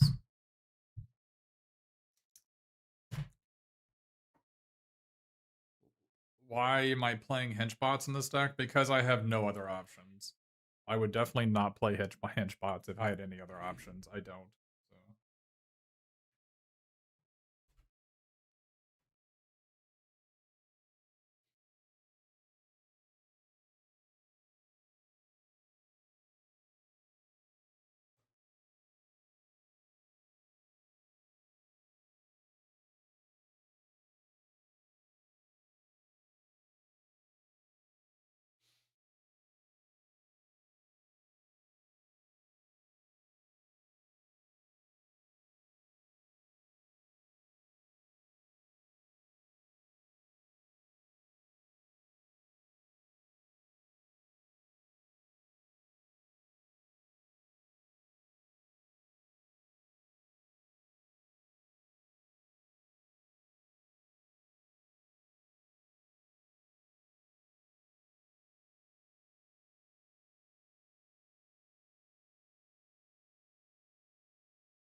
If Hinchbots had flash, yeah, I mean Hinchbots would be amazing if it had flash.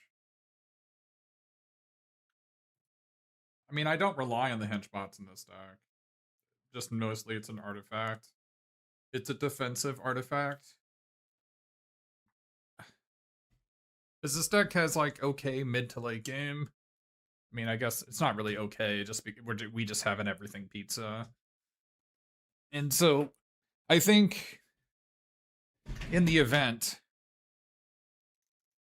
I would say probably half of your opponents are going to be playing white aggro decks, either white red or white black. And Henchbots is reasonable against those decks because it can block April pretty well.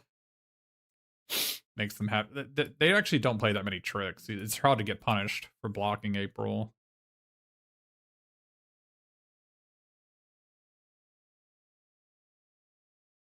Do I have a link to the microphone setup I use? No. Just a Rode arm and a AT2020 USB. The Rode arm is good. I don't recommend the microphone that much. But I bought it like 10 years ago and it's been okay since then, but I'm no audio tech person, so I've mostly had to watch YouTube videos and mess around with the filters. I've messed around with all the filters for a long time. This stuff is like really hard to pin down. Really hard to pin down to make it like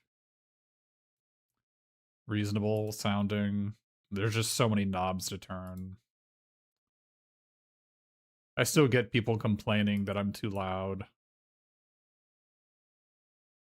So I don't know.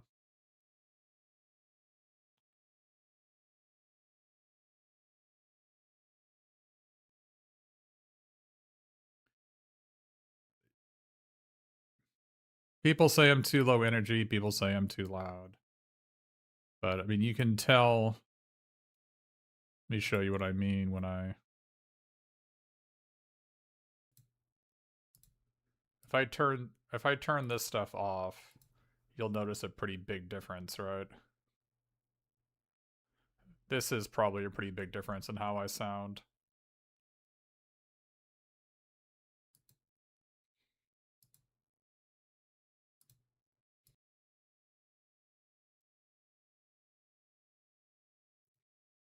So, and now I put it back on, I should sound a bit different. That's just guess and check work mostly. I don't know if it's perfect or not. Because I don't know a ton about it. But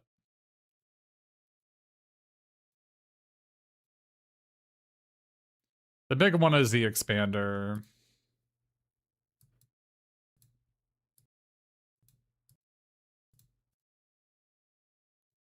You think audio is fine? That's what everybody says. No one has ever said that my audio is good. They all say that it's fine, which to me tells me that it's bad. People saying things are fine is this the diplomatic way of saying something is bad.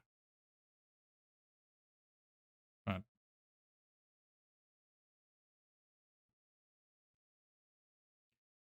I live in a black and white world. It's either good or it's bad.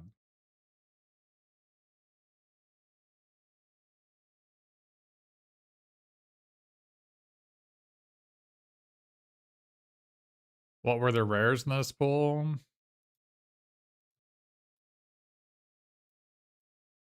Rednet, Kitsune's Technique, Bebop and Rocksteady, Kerrang, Leader's Talent, Michelangelo's Technique. Complete garbage.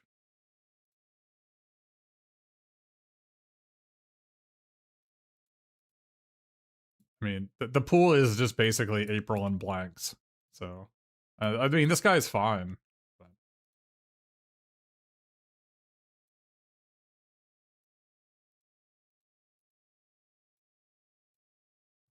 I mean, Technique is a fine card if you have, like, a different type of deck than this one. And Krang is also a fine card if you have a different deck than this one. This card I have decided is unplayable.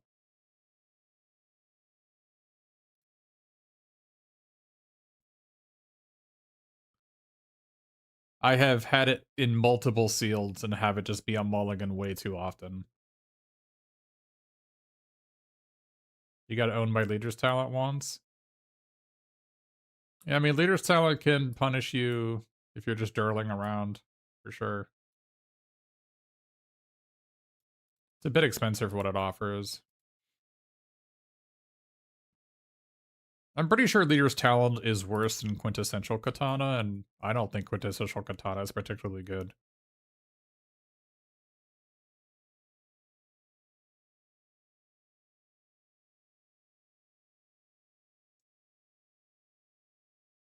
You know, Katana is the 1-mana artifact that auto-equips to ninjas.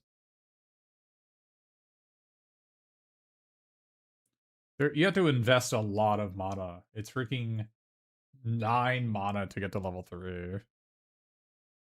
Even after you put 9 mana into it, the card has done nothing. So, I don't know, man.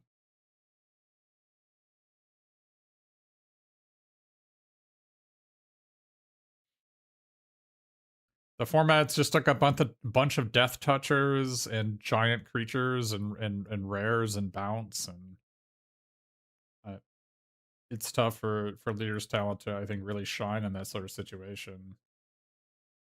Like, you're gonna lose a quarter of your games to stuff like Agent Bishop or Mutanimals or Sally, and Leader's Talent is just not gonna help you in those spots.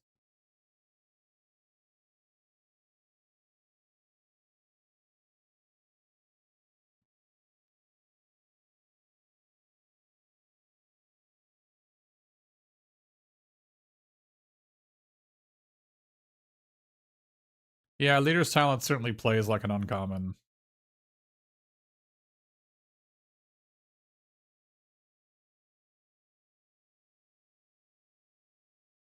I weirdly enough, I think the card would be better if it was 3 mana to play and 2 to get level 2. I think it costing 2 to play and 3 to get to level 2 is actually a pretty big downside. The reason why is that the black-white deck pretty frequently can go like 1-drop into 2-drop. But then on turn 3, when you play this card, you're black holing a mana, and then you don't really have 3 mana open to level it up for the rest of the game.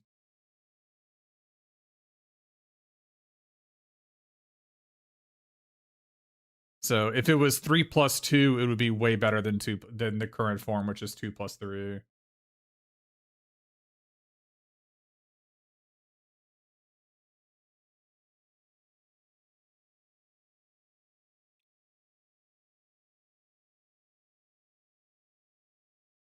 Four mana get 2 3 mana creatures back isn't terrible. You need specific creatures for that card to be good.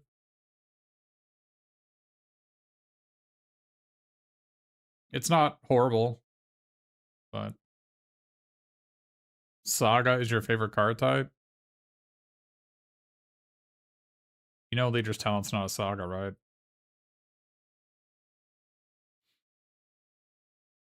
It's a talent, not a Saga. The class.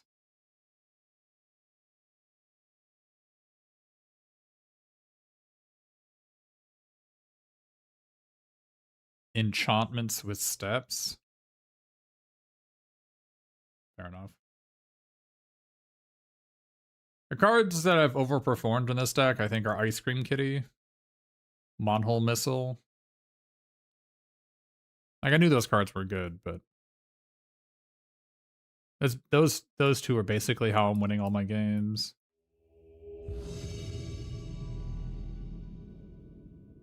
And of course, April. The games where April you play your opponent lives, I win those games too. But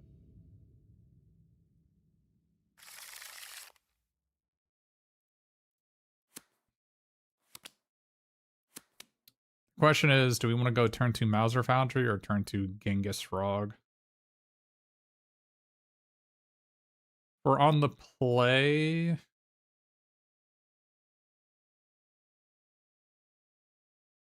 It's better for me to go turn 2 Mauser Foundry, turn 3 activate Genghis Frog, right? It's way better that way. I can't go Genghis Frog into Foundry, but I can go Foundry into Genghis Frog. So it's better. Let's just do that.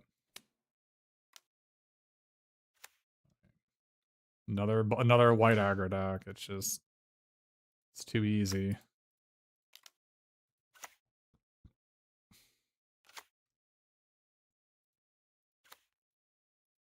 I don't know if Kitty's insane for what it is. Somebody in my chat earlier was saying that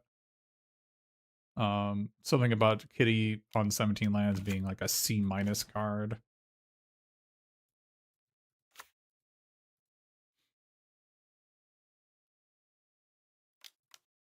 The question is, do I level up?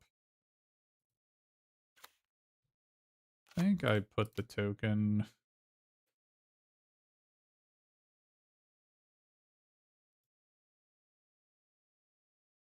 I think I put it here. They have an uneasy alliance. They put on the Genghis Frog. I don't really want to take damage from Mikey and Leo.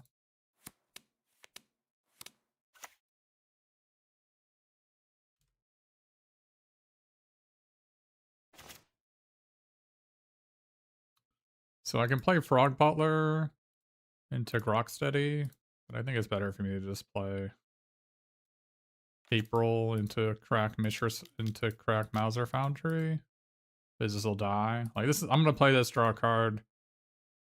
They're gonna go for probably a swamp here, untap, play banana pizza, kill it.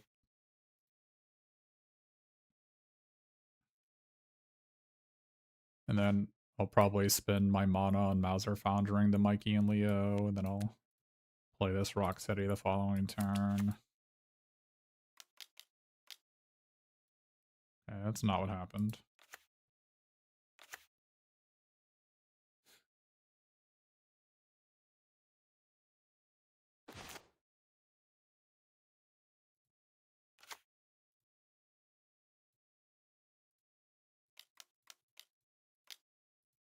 I don't get to draw any cards here, which is unfortunate, but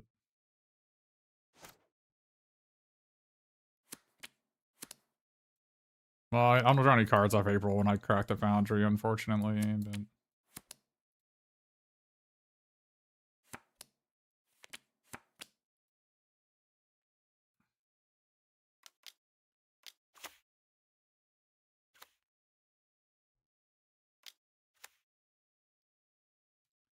they have their own April. It's called Mikey and Leo.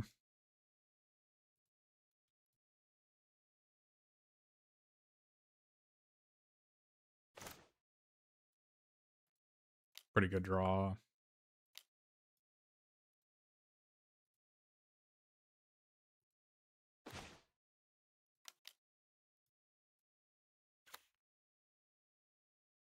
Question is, do I play Surveillance Cam here to draw a card? I think I do. I don't think any of their cards matter.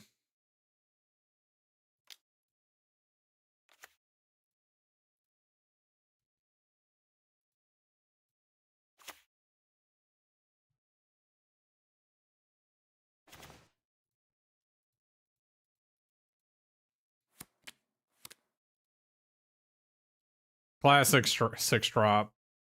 I could have played it multiple times and chose not to. Classic. I even have draw a card attached to it, and I still don't want to play it. I also have draw a card, make a mutagen token, and I still don't want to play it.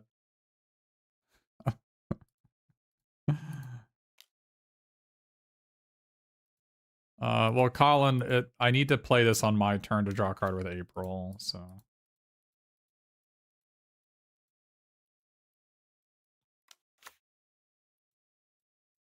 This is one of the many reasons why you should always main deck Disenchants. I still have one Make Your Move main deck. I cut the second one for... I don't remember what I cut it for, but...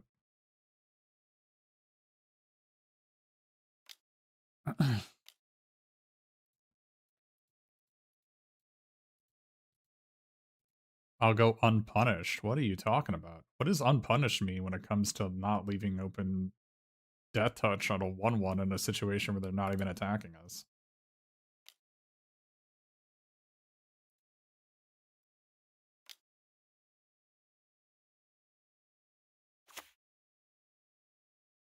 Wow, Leonardo got me. Guess I'll go to 15. No, we found our disenchant.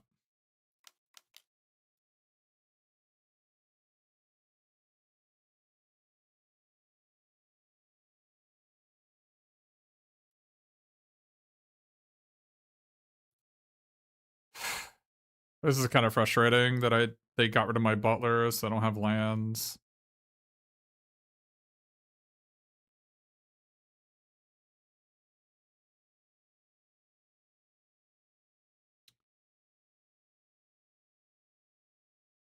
I can't even like multi-spell here.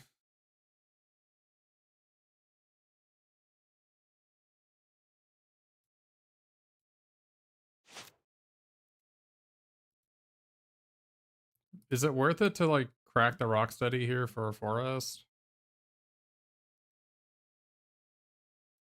I don't think so.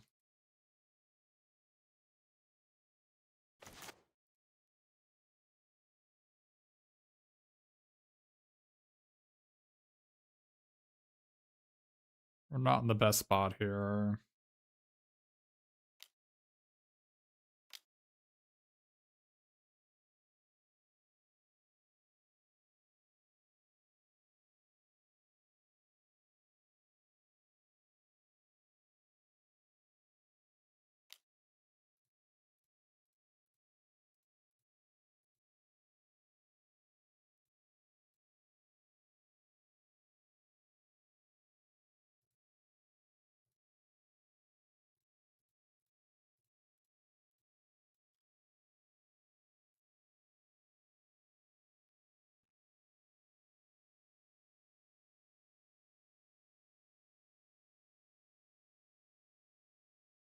This screams a Death Touch Sneaker.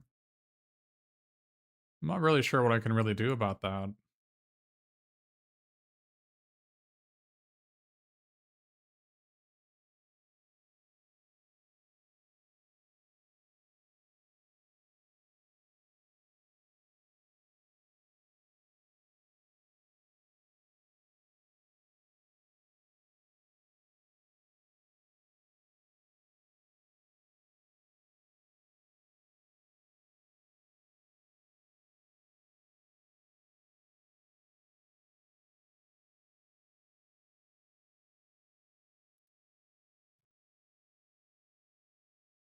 If they have it, I'm dead because I didn't draw a land. All right.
Look at these hench bots go.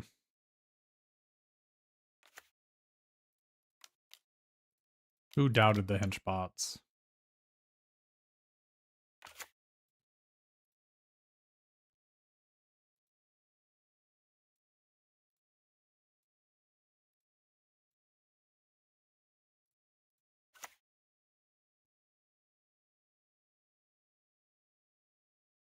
We can start attacking next turn.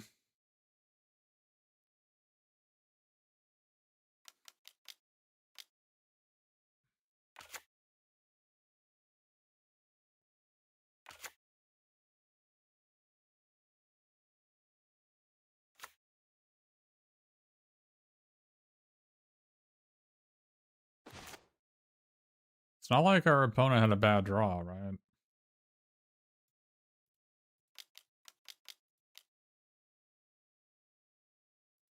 The mighty Rocksteady Crash Courser is here. Our opponent had a pretty good draw. They have Mikey and Leo Mutanimals and Ooze in the first 5 turns of the game, along with the 1-drop 1/1 on turn 1. I would say our opponent had an actively good hand.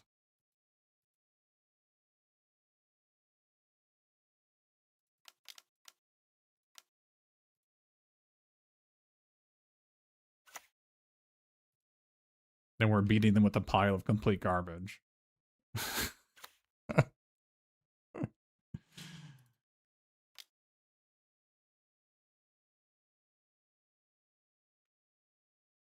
just just like 4-color garbage.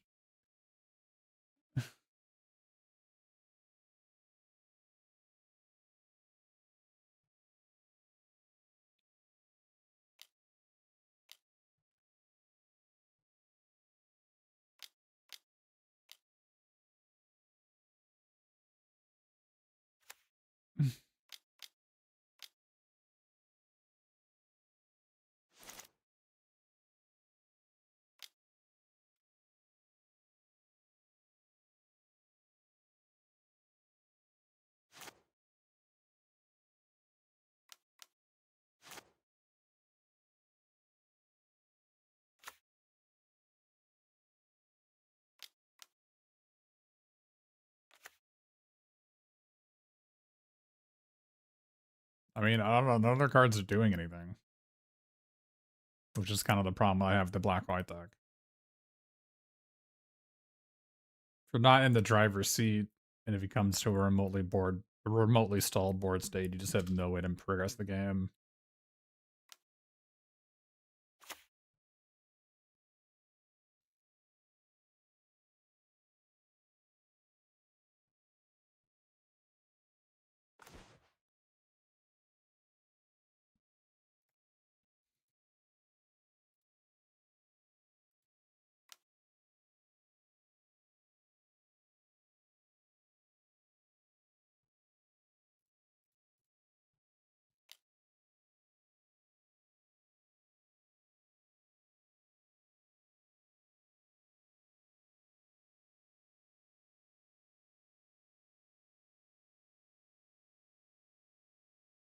I think our opponent could have played the game a little bit slower. They had Northampton Farm with a bunch of creatures that if they had waited until they had 1 more mana to play them, I could have been in trouble. Which is something that I think a lot of my opponents do. Is they tend to, when they had Northampton Farm, not utilize it to its full potential.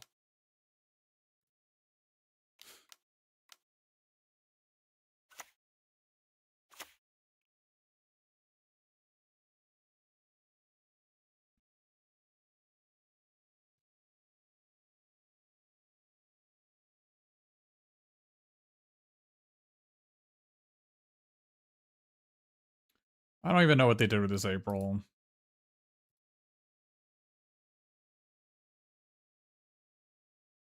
One on top. Okay. Yeah, Janika's technique looks okay against our opponent's deck for sure. We have 2 of them to bring on.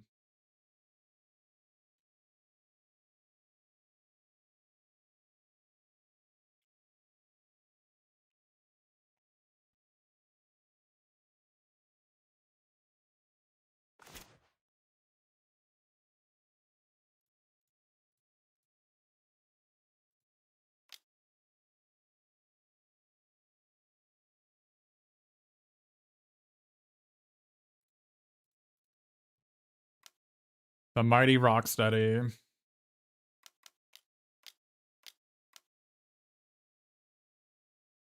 It is here.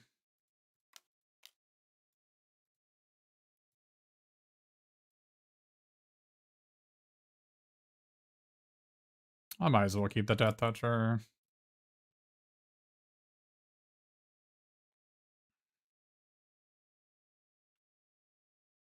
It's not like they can double block my 7/7, so. Alright. Take 13.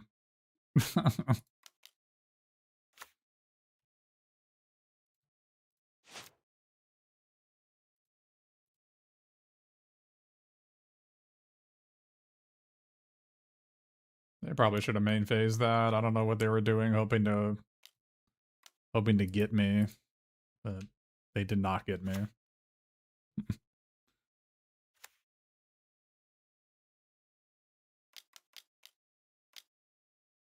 Of course they have Sally. Of course they have Sally. I gotta draw an artifact to kill them. I don't know why they didn't chump block last turn, but I'm not gonna ask questions.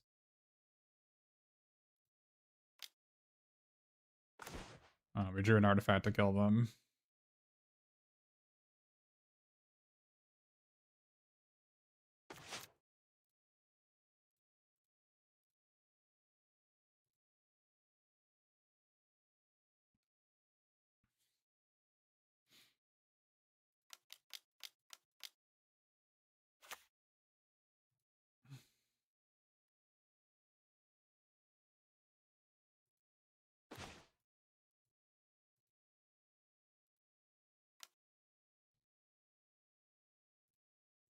Like, the Donatello is complete garbage in this stack, but at the end of the day, it is frequently a 3-mana 3/4 flyer, which is good enough.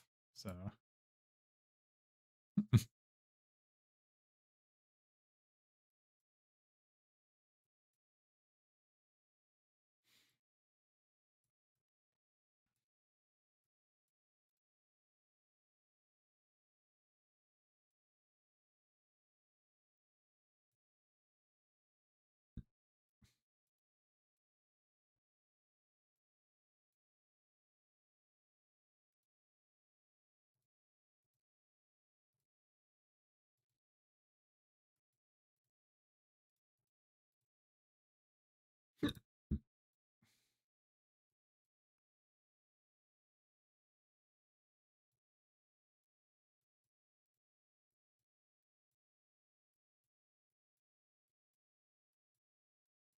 I need the make your move because our opponent showed us ooze.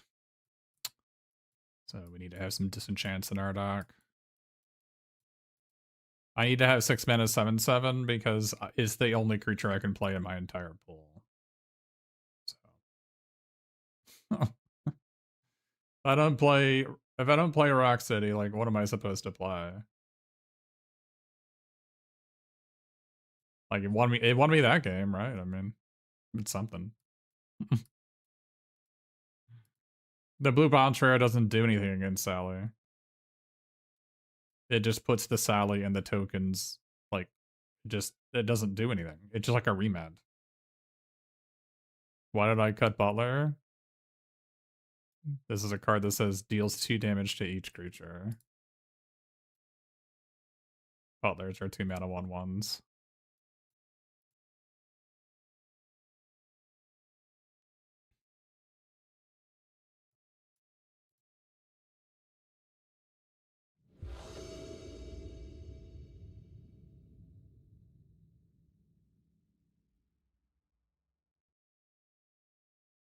I don't enjoy the combination of 1 toughness creatures and a 2 damage to all creatures spell.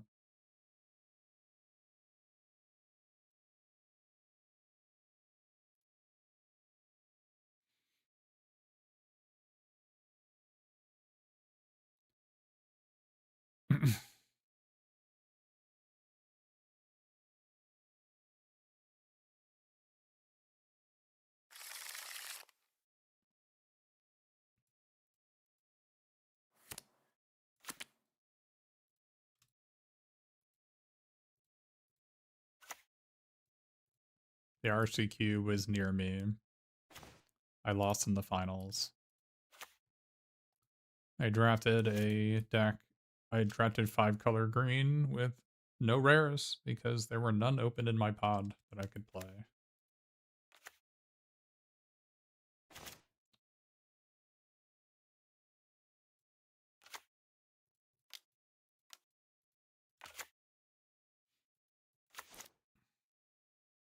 Lost in the finals to Cool But Rude. In game 3, I took 20 damage from Cool But Rude.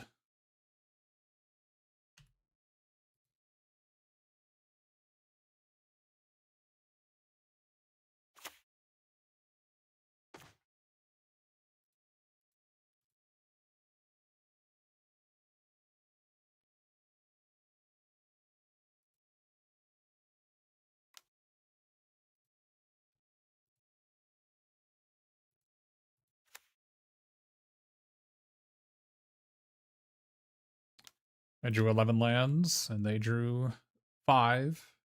And a Cool But Rude that cycled away 8 lands.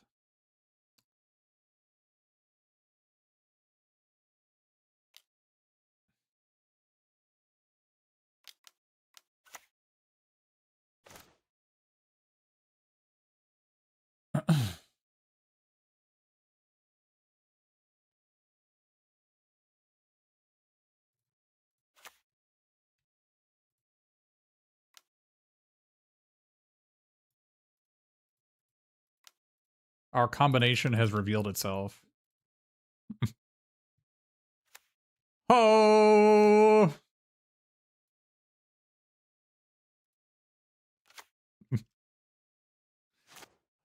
Oh! Oh, wow, look at that combo. Have you seen it? Wow.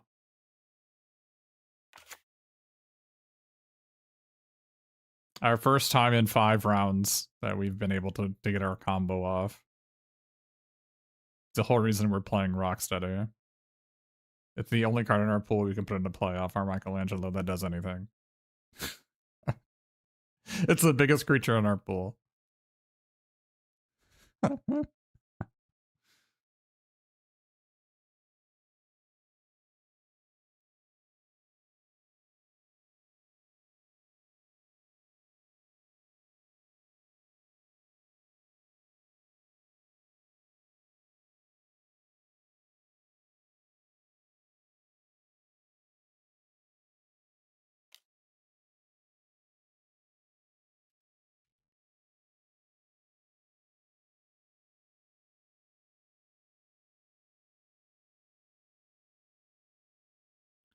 They have Pain 101. No, maybe not.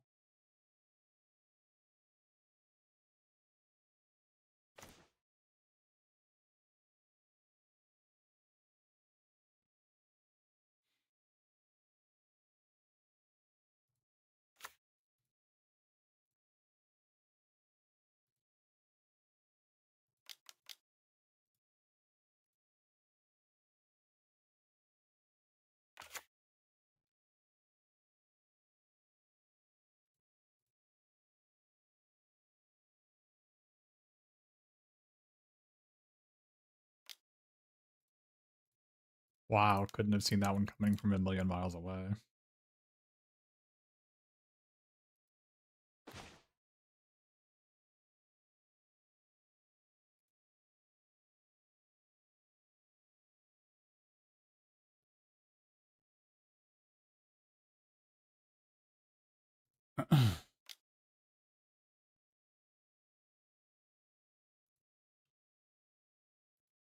We did not draw a non-land, unfortunately.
Kind of unlucky to not draw a spell.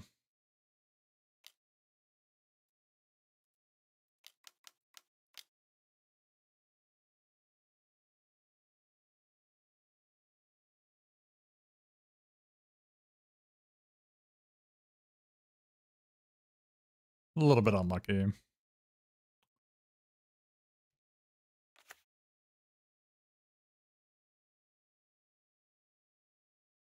We actually would have won this game if we had killed the other one first. Wow. What's it like to not draw spells? I wouldn't know what it's like. Would have won if I'd killed the other one. Oh well. Can't win them all.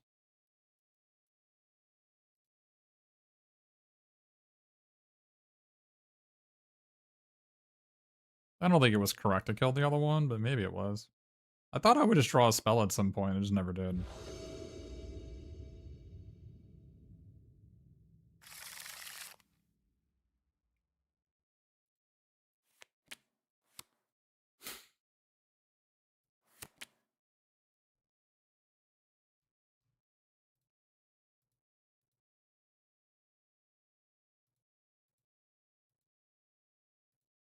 They weren't gonna block and play Pain, Sergeant Schultz. I have an onboard Mauser Foundry.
Do I block with April?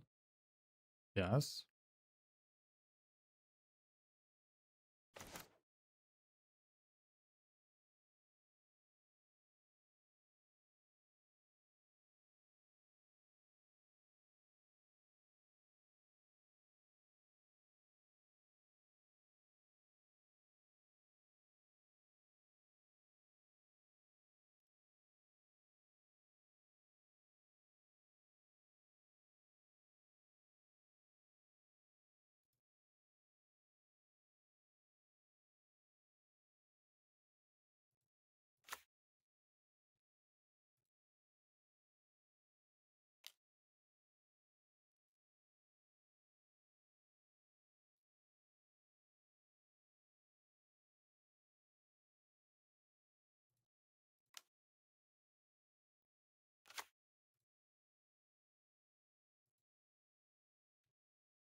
They probably should have attacked with April before playing the flyer there.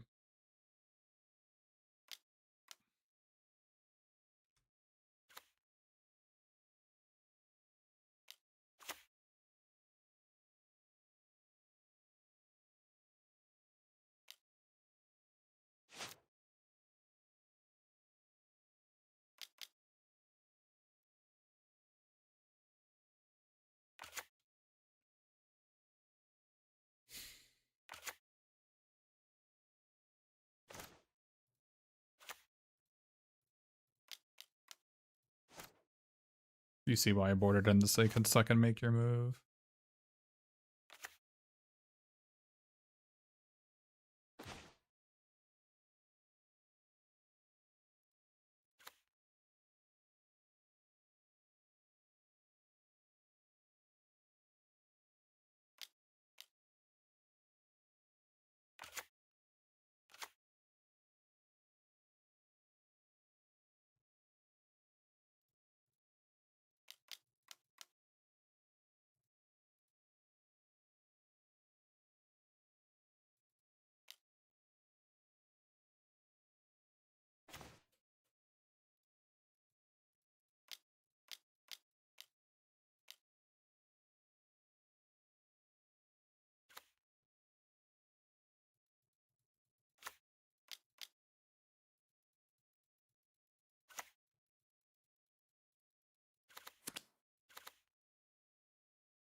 None of my opponent's cards do anything.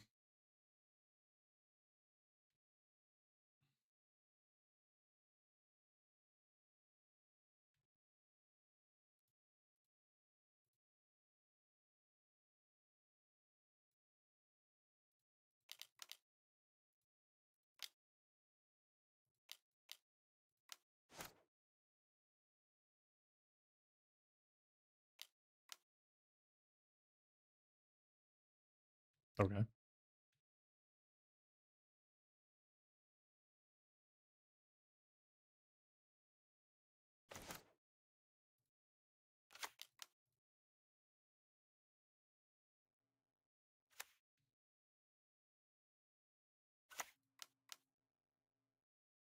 You see why I boarded out the frogs, by the way? Someone in chat was asking me why I boarded out my frog butlers. They don't do anything against black white when not then you board into Janika's techniques, so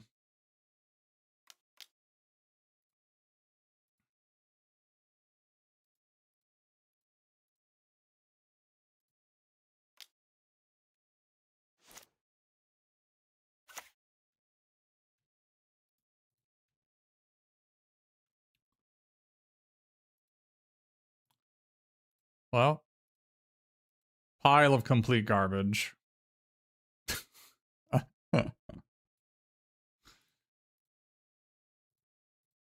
A pile of garbage.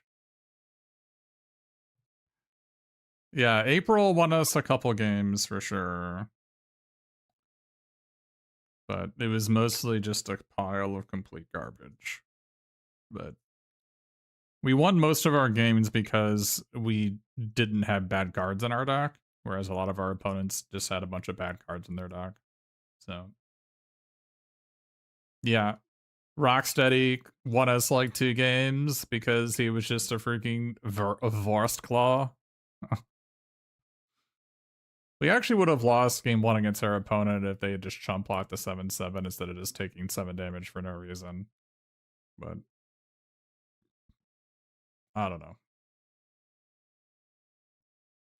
And it's not like our opponent's decks were bad. Like that last opponent had what, the Mikey and Leo, and they had Mutanimals, and they had Northampton Farm, and they had Sally, and they had just like a bunch of removal spells and 1-drops, and you would say that our and Ooze, yeah, and they had Ooze, and the games were just not close, right?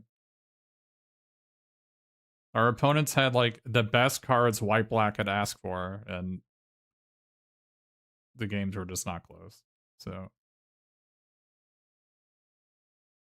oh yeah, I mean, this guy would have been completely unplayable in every single game that we played. This card is just not a playable Magic card. So, do not have it in your deck. It's like somewhat passable if you're like a mutagen generating deck. Or you have like, if you're like green black and you've got like a pile of like BFF Michelangelos, or if you have like some tainted treats, or like maybe. But like it's a lot of work to get a pile of garbage. So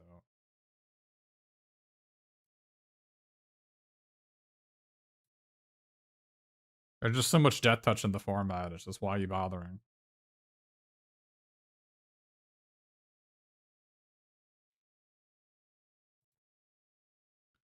But yeah, I mean, Ice Cream Kitty, like, I know somebody in chat was saying they didn't like Ice Cream Kitty, or like 17 Lands doesn't like Ice Cream Kitty. Ice Cream Kitty was amazing, so definitely one of the reasons why we were winning all those games. It just blocks all the crappy creatures and turns all your opponents like uneasy alliances into cantrips for you, and gains 3 life in a pinch. It's an artifact for your Brilliance Unleashed to get back, or to sack to drag. But the fact that it was a mutant, so I got an extra mutagen token out of it with my Genghis Frog, came up twice. 7/5 unblockable with the 5-drop Bebop. I have never seen that combination come up in a single game. Mostly because I have too much self-respect to have Bebop or Rocksteady in my deck. I think I would have to be I think I'd have to be in a pretty sorry state to have both in my deck. Much less to have even one in my deck, something went horribly awry in the draft. To have both, I feel like I've given up on life. So,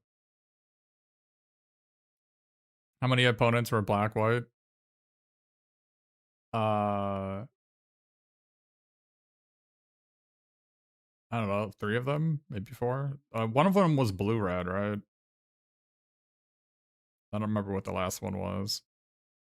Black and white is going to be your most common opponent.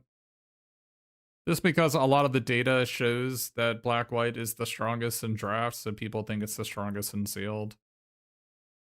And it's also like the default deck for people who don't put a lot of time into the format.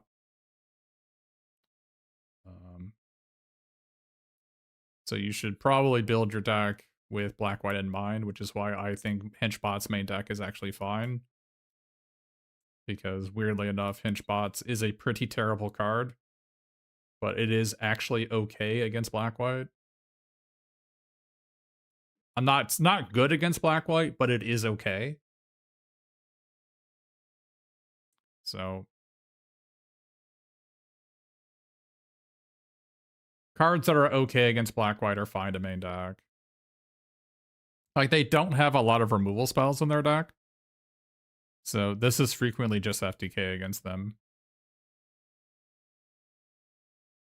Or the removal spells they do have are like Death in the Family, or it's Uneasy Alliance, which are cards that are like pretty bad against henchbots. So,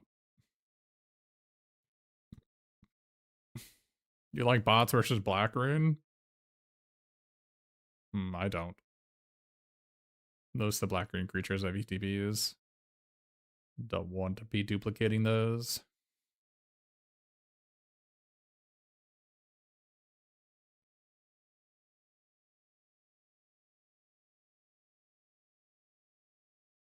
Like, you're not going to be using henchbots against Michelangelo BFFs, or 4 mana 4/4 gain 2s, or Ragamuffin Raptors, or like 3 mana 2/3 make a mutagen token. It's like okay at grabbing a butler, but the butler's already made mana at that point, so. You also don't want to play henchbots against decks that have removal spells, because then you live in fear of your opponent just having a removal spell to kill your henchbots in the middle of combat to get a surprise untapped blocker and kill you. So you don't want henchbots against people that can actually kill it. Black white deck, that's why I said against black white, they typically can't really kill it. They have maybe 2 cards in their deck that can kill it most of the time. But also black white just has a lot of tokens. So you can grab a token with it and maybe be okay with that anyway.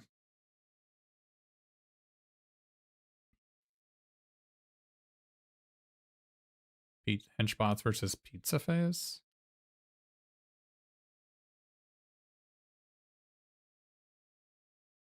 Did they not put the counters on like on like an Omni pizza or an anchovy banana pizza? They put it on the food token? I mean, that's just a mistake a lot of the time. You'd want to animate non-tokens with your pizza face, so if your opponent has a bounce spell or a hinge bots, they get massively punished.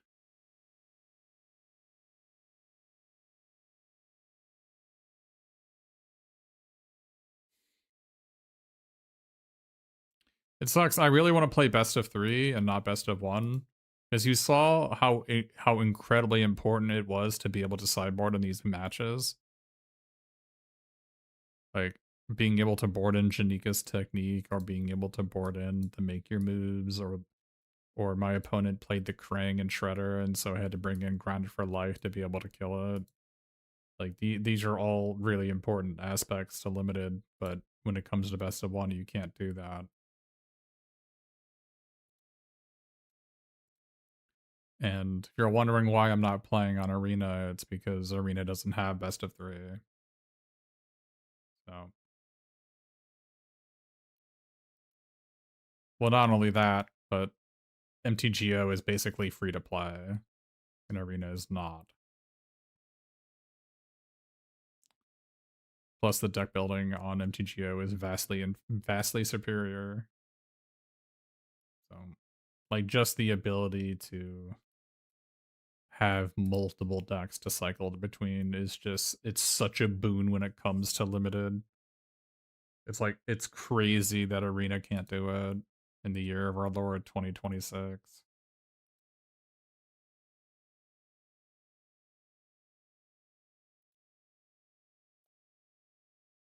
We've had this functionality for freaking 25 years on MTGO, but can't get it on Arena.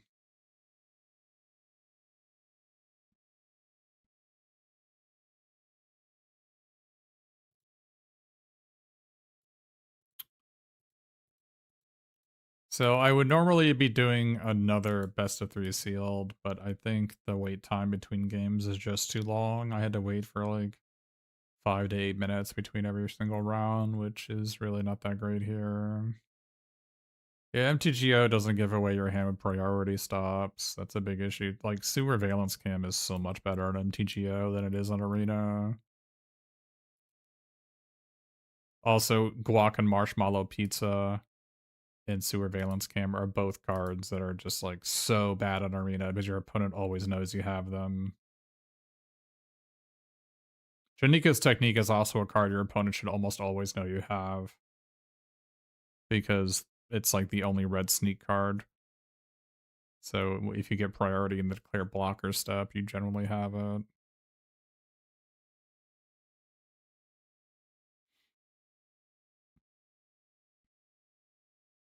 Grounder for Life is a card that's pretty dead giveaway as well. Yeah. There's a lot of cards that are dead giveaways.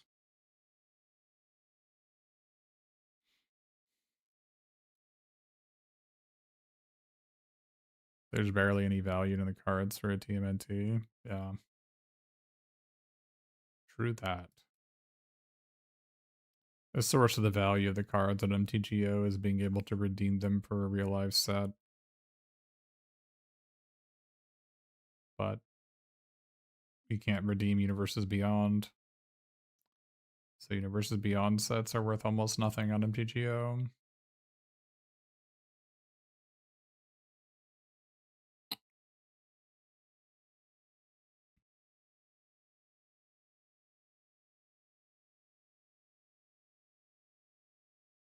Yeah, Grinder for Life is really good on just a really good card in general, but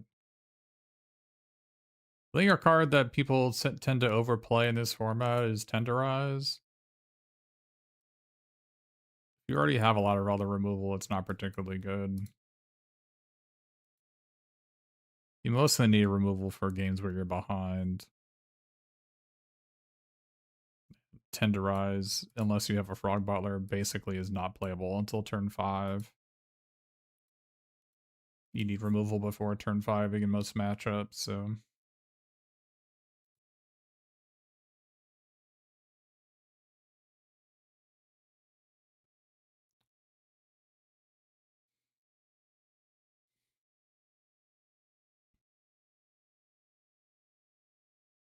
Yeah, I mean, 2-mana Conditional Shock is really bad, though. I'm also not the biggest fan of Michelangelo's technique. I do think there are decks where it's legitimately a great card. But this is certainly not one of them.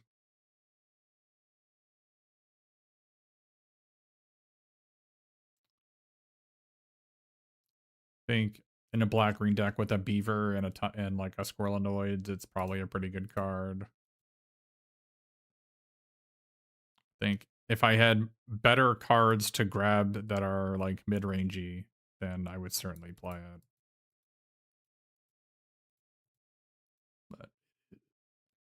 But it is going to frequently be 5-mana like a Donatello or like, you know, a General Trog or like a Stockman. Like a Stockman or a Butler and then like, you know, 6 non-creatures and it's just okay, well this is terrible.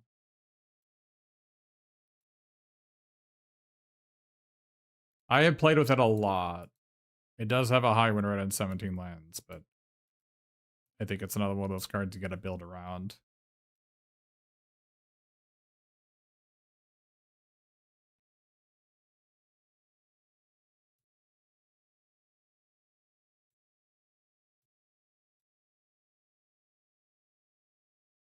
If only the sneak put them into play attacking. I mean, that would be really freaking good.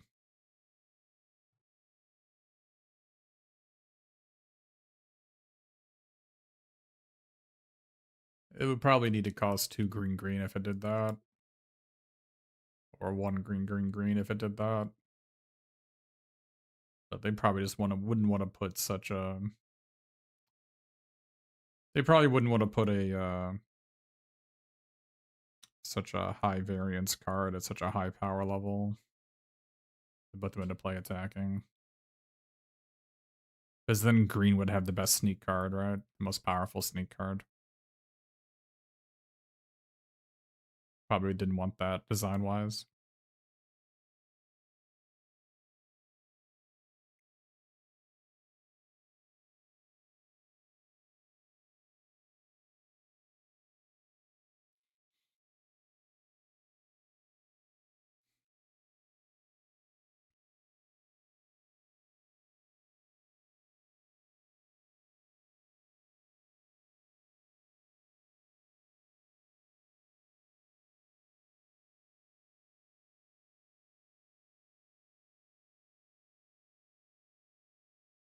Same as all the other sneak cards with all the other sorcery sneak cards.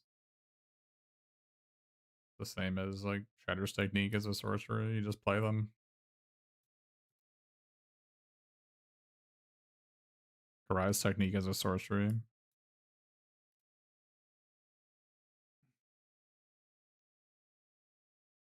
Oh, it's kind of sad that this thing trophy, to be honest.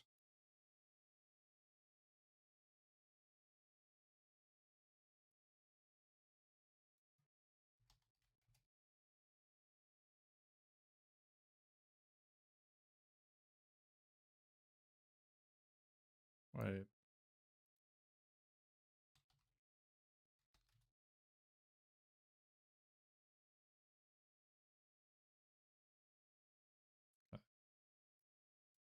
But boy, we have a lot of techniques available to us, didn't we?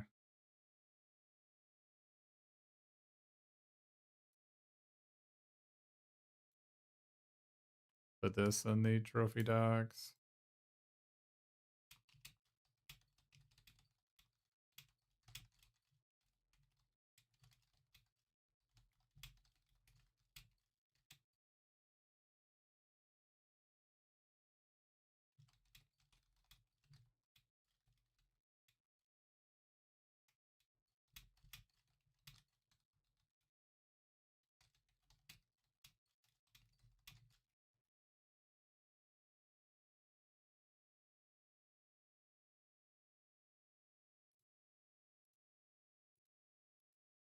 Yeah, I would have loved to have done another one of these, but was limited MTGO a lot more active before Arena? I don't know. Probably.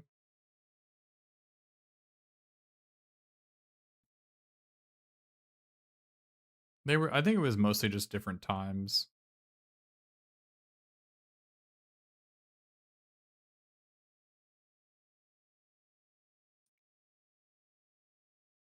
Um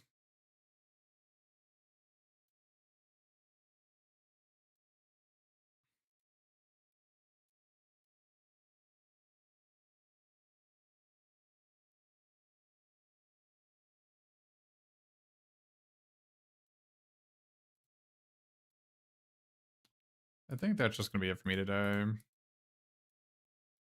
Not really in the mood to do another one of these leagues when the wait time is so long. And I don't really want to be playing Arena Limited, so we'll be back tomorrow.